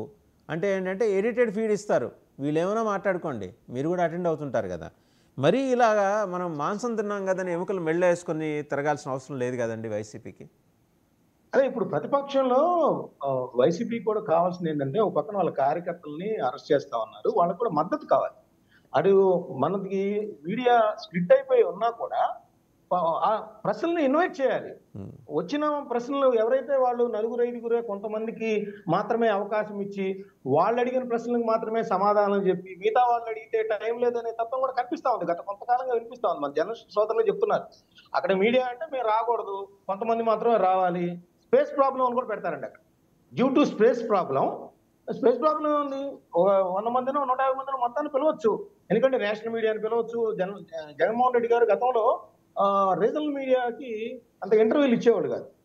ఓన్లీ నేషనల్ మీడియా వాళ్ళు మాత్రమే పిలిచి ఇచ్చేవాళ్ళు. ఇప్పుడు ప్రతిపక్షం కాబట్టి ఆయనకి రాబోయే కాలంలో మీడియాకి సంబంధించి ఒకవేళ తెలుగుదేశం అనుకూల మీడియా ఇవ్వకపోయి ఉండొచ్చు. కానీ ప్రజలను అది కూడా ఎస్టాబ్లిష్ చేసుకొని అసలు ప్రజలు నుంచి వచ్చే ప్రశ్నలన్నింటినీ ఇన్వైట్ చేసి ఆయన యొక్క మనోభావాల్ని, వాళ్ళ ప్రభుత్వం ఏ విధంగా మమ్మల్ని అన్యాయానికి గురి చేస్తుంది, అక్రమంగా గురి చేస్తుంది, రాజ్యాంగ వ్యతిరేకంగా మమ్మల్ని బుల్డోజ్ చేస్తూ వెళ్తుంది అనే విషయాన్ని తేటతెల్లంగా చెప్పి అందరూ పాత్రికేయుల ప్రశ్నల్ని ఆయన ఇన్వైట్ చేయాల్సిన అవసరం ఉంది. యాక్చువల్గా నాకు జరిగింది ఇక్కడ చెప్పదలిచాను, కానీ ఇది ఇక్కడ సందర్భం కాదని ఊరుకున్నాను. అందరు ప్రశ్నలను ఇన్వైట్ చేయాలి. ప్రశ్నలు వేసిన వాళ్ళ మీద కక్ష కట్టకూడదు. ప్రశ్నలు వేసిన వాళ్ళని అక్కడి నుంచి తప్పించే ఇది చేయకూడదు. అంటే డిఎన్ఏ అలాంటిది కదండి, డిఎన్ఏ అలాంటిది కదా, డిఎన్ఏని బట్టే పోతారు. ఆయన కూడా ఒక పత్రిక నడుపుతా ఉన్నారు. వాళ్ళ పాత్రికేయులు కూడా ప్రశ్నలు వేసినప్పుడు వాళ్ళని కూడా తప్పిస్తా ఉన్నారు. అక్కడి నుంచి తప్పించట్లేదు కదా. ప్రశ్నలు వేసిన వాళ్ళని రానియకుండా చూడటం ఏంటండి, అది వేరే విధమైన. అంటే ఈ దురదృష్టకరమైన విధానం తెలుగుదేశం పార్టీ కూడా చేస్తోంది. వాళ్ళకి లిమిటెడ్ మీడియానే వాళ్ళు, అంటే లిమిటెడ్ కొందరిని అనుమతించరు. వాళ్ళు చాలా స్పెసిఫిక్గా వాళ్ళ గ్రూప్స్ నుంచి వాళ్ళని డిలీట్ కూడా చేశారు. సో రెండు వైపులా ఉంది ఈ దరిద్రం. అదే సార్, అదే ఇప్పుడు మనం అనేది ఏంటంటే, మనం వీళ్ళందరూ మళ్ళీ డెమోక్రసీ గురించి మనం 210 అడుగుల రాజ్యాంగ నిర్మాత విగ్రహం కూడా పెట్టుకున్నాం. అక్కడ మాత్రం బాగానే లెక్చర్లు ఇస్తారు. గ్రౌండ్ లెవెల్లోకి వచ్చేసరికి మాత్రం వీళ్ళ ఫ్యూడల్ విధానాలని, వీళ్ళని ఎవరు ప్రశ్నించకూడదనే తత్వాన్ని అన్ని పార్టీలు కూడా అమలు చేస్తా ఉన్నాయి. పవన్ కళ్యాణ్ గారిని కొంత మెచ్చుకోవాలి. ఆయన ప్రత్యర్థి వాళ్ళని కూడా పిలుస్తాడు. బాబు ఏంటి క్వశ్చన్లు, మీ ఓనర్ని కూడా అడగండి, అట్లా వెళ్ళి. మరి మమ్మల్ని అయితే నిలదీస్తున్నారు, కానీ మీ ఓనరు అధికారంలో ఉన్నప్పుడు 3 సార్లు మాత్రమే ప్రెస్ మీట్ పెట్టారు. ప్రెస్ మీట్ పెట్టమని చెప్పండి అయ్యా, బయటికి రమ్మని చెప్పండి అని కూడా ఆయన చమత్కారంగా చెప్పారు. రైట్ సార్, సుజాత గారు మాట్లాడతారు. సుజాత గారు, అంటే ఇందాక లక్ష్మణరావు గారు లేవనెత్తిన అంశం, వారి తల్లిగారికి వారి కుటుంబ సభ్యుల్లో ఉన్న మహిళలకి జరిగిన అవమానాన్ని ఆయన చెప్పే తీరు అభ్యంతరకరంగా ఉండొచ్చు, కానీ దాని మీద కూడా మీరు మాట్లాడాలి కదా అమ్మా అని అడిగారు ఆయన. తప్పేం లేదు కదా సార్? ఖచ్చితంగా అండి. లక్ష్మణరావు గారనే కాదు, ఏ పార్టీలో ఉన్నా కూడా వాళ్ళ ఇంట్లో ఆడవాళ్ళని కానీ, అసలు రాజకీయాలకు సంబంధం లేని వాళ్ళ ఇంట్లో కుటుంబ సభ్యుల గురించి మాట్లాడటం, ఎవరు మాట్లాడినా తప్పే. అలా ఎవరికైనా ఎదురైతే ఖచ్చితంగా కేసు పెట్టాలి. వాళ్ళకి సాక్షి మీడియా ఉంది. ఒకవేళ కేసు తీసుకోలేదు పోలీసులు అంటే మీడియాలోకి వచ్చి మాట్లాడాలి. మిగిలిన మీడియాల ముందుకు వచ్చి కూడా ప్రెస్ నోట్ రిలీజ్ చేయాలి, మాట్లాడాలి, మీడియా సమావేశాలు నిర్వహించాలి. ఖచ్చితంగా ఇటువంటి సంస్కృతి పోవాలని మేము అందరం చెప్తున్నది. అంటే దొంగ అని అరిచినట్టు వాళ్ళన్నీ చేసి మాకేదో జరిగింది, మా మీద ఏదో చేస్తారని కాదు. మీరు ఏదైనా జరిగితే మీకు కేసు పెట్టండి ఖచ్చితంగా. అది ఎటువంటి వేరే పార్టీ కార్యకర్తలు అయితే ఆ పార్టీ సమాధానం చెప్పి తీరుతుంది. దానికోసం వాళ్ళని సస్పెండ్ చేస్తారా, లేదంటే పార్టీ నుంచి మొత్తానికి వాళ్ళు వివరణ ఇచ్చుకుంటారా, వాళ్ళ మీద చర్యలు తీసుకుంటారా? అది మీరు ముందు కేసు పెట్టకుండా ఏం మాట్లాడుతున్నారు? ఇప్పుడు ఏదో ఒక వీడియో కాల్లో ఒక ఏదో చాటో తీసుకొచ్చేసి నన్ను ఇలా అన్నారు అంటే మీరు కేసు పెట్టండి. మీరు మీడియాలోకి వచ్చి పక్కనున్న ప్యానలిస్టులని మీరు తిట్టేస్తారు. మీ మాటలు ఎలా నమ్ముతారు? ఎలా క్రెడిబిలిటీ ఉంది మీకు? అలాగే జగన్మోహన్ రెడ్డి గారు అసెంబ్లీకి వెళ్తే మైక్ ఇవ్వరంటున్నారు సార్. ప్రతిపక్ష హోదా కావాలన్నారు. ప్రతిపక్ష హోదా అన్నది ఆ ఎమ్మెల్యేల సంఖ్యను బట్టి, ప్రజల తీర్పుని బట్టి వస్తుంది. కానీ జగన్మోహన్ రెడ్డి గారు అడిగారనో, రేపొద్దుట స్పీకర్ చైర్ కావాలంటారు, నేను అంతసేపు నుంచి మాట్లాడలేను, స్పీకర్ చైర్ ఇవ్వండి అంటారు. ఇచ్చేస్తారా సార్? దానికంటూ ఒక పద్ధతి ఉంటుంది కదా. లేకపోతే నాకు ఒక మినిస్ట్రీ కావాలని, మినిస్టర్ అయితేనే మాట్లాడతానంటారు. ఇప్పుడు అసెంబ్లీలో మైక్ ఇవ్వలేదు అంటున్నారు. మరి బయట మీరు మీడియాని ఎదుర్కోవడానికి ఏంటి మీకు ఇబ్బంది? మీడియాలోనేమో మైకులు రావద్దు, కెమెరాలు రావద్దు, ఇక్కడ స్పేస్ లేదు. జగన్మోహన్ రెడ్డి గారు అంత పాపం కడు భేద వ్యక్త సార్. అంత స్పేస్ పెట్టి జర్నలిస్టులను కూడా పిలుచుకోలేనంత పేదరికల్లో ఉన్నారా ఏంటి అర్థం కావట్లేదు. మీరు మీడియాని ఫేస్ చేయడానికి భయం, మీకు రికార్డెడ్ వీడియోస్ వదులుతారు. ఈవెన్ అధికారంలో ఉన్నప్పుడు అంతే చేశారు, ఇప్పుడు ఎమ్మెల్యేగా ఉండి కూడా అదే చేస్తున్నారు. మీరు బయటికి రండి, మాట్లాడండి, మీడియాని అందరినీ ఫేస్ చేయండి. మీకు ఎందుకు భయం మీడియాని ఫేస్ చేయడానికి? ఇప్పుడు తెలుగుదేశం మీడియా కూడా మీరు ఆహ్వానించండి, అన్ని రకాల మీడియాను ఆహ్వానించండి. వాళ్ళు అడిగే మీరు మీ ఆవేదన ఏదైతే ఉందో మీ అసెంబ్లీలో వ్యక్తం చేయలేను, నేను బయట ప్రెస్ మీట్లు పెడతానంటున్నారు. ప్రెస్ మీట్లు కూడా రికార్డెడ్ పెడితే ఎట్లాగా? మీకు కావాల్సిన వీడియో అంటే రికార్డ్ చేసుకుని దాన్ని ఎడిట్ చేసి అప్పుడు వదులుతారా బయటికి? డైరెక్ట్ ప్రెస్ ని ఫేస్ చేయండి. అసెంబ్లీలోకి రారు, బయట మీడియాని ఎదుర్కోరు. మీడియా వ్యక్తుల మీదే దేశద్రోహం కేసులు ఫైల్ చేశారు కదా సార్. వీళ్ళని ఏదైనా కుటుంబ సభ్యులను మాట్లాడితే వీళ్ళు ఊరుకుంటారా? కేసులు పెట్టేవాళ్ళు కదా. అంటే విధానపరమైన విమర్శల్ని మీ కంక్లూడింగ్ రిమార్క్స్ లో మంచి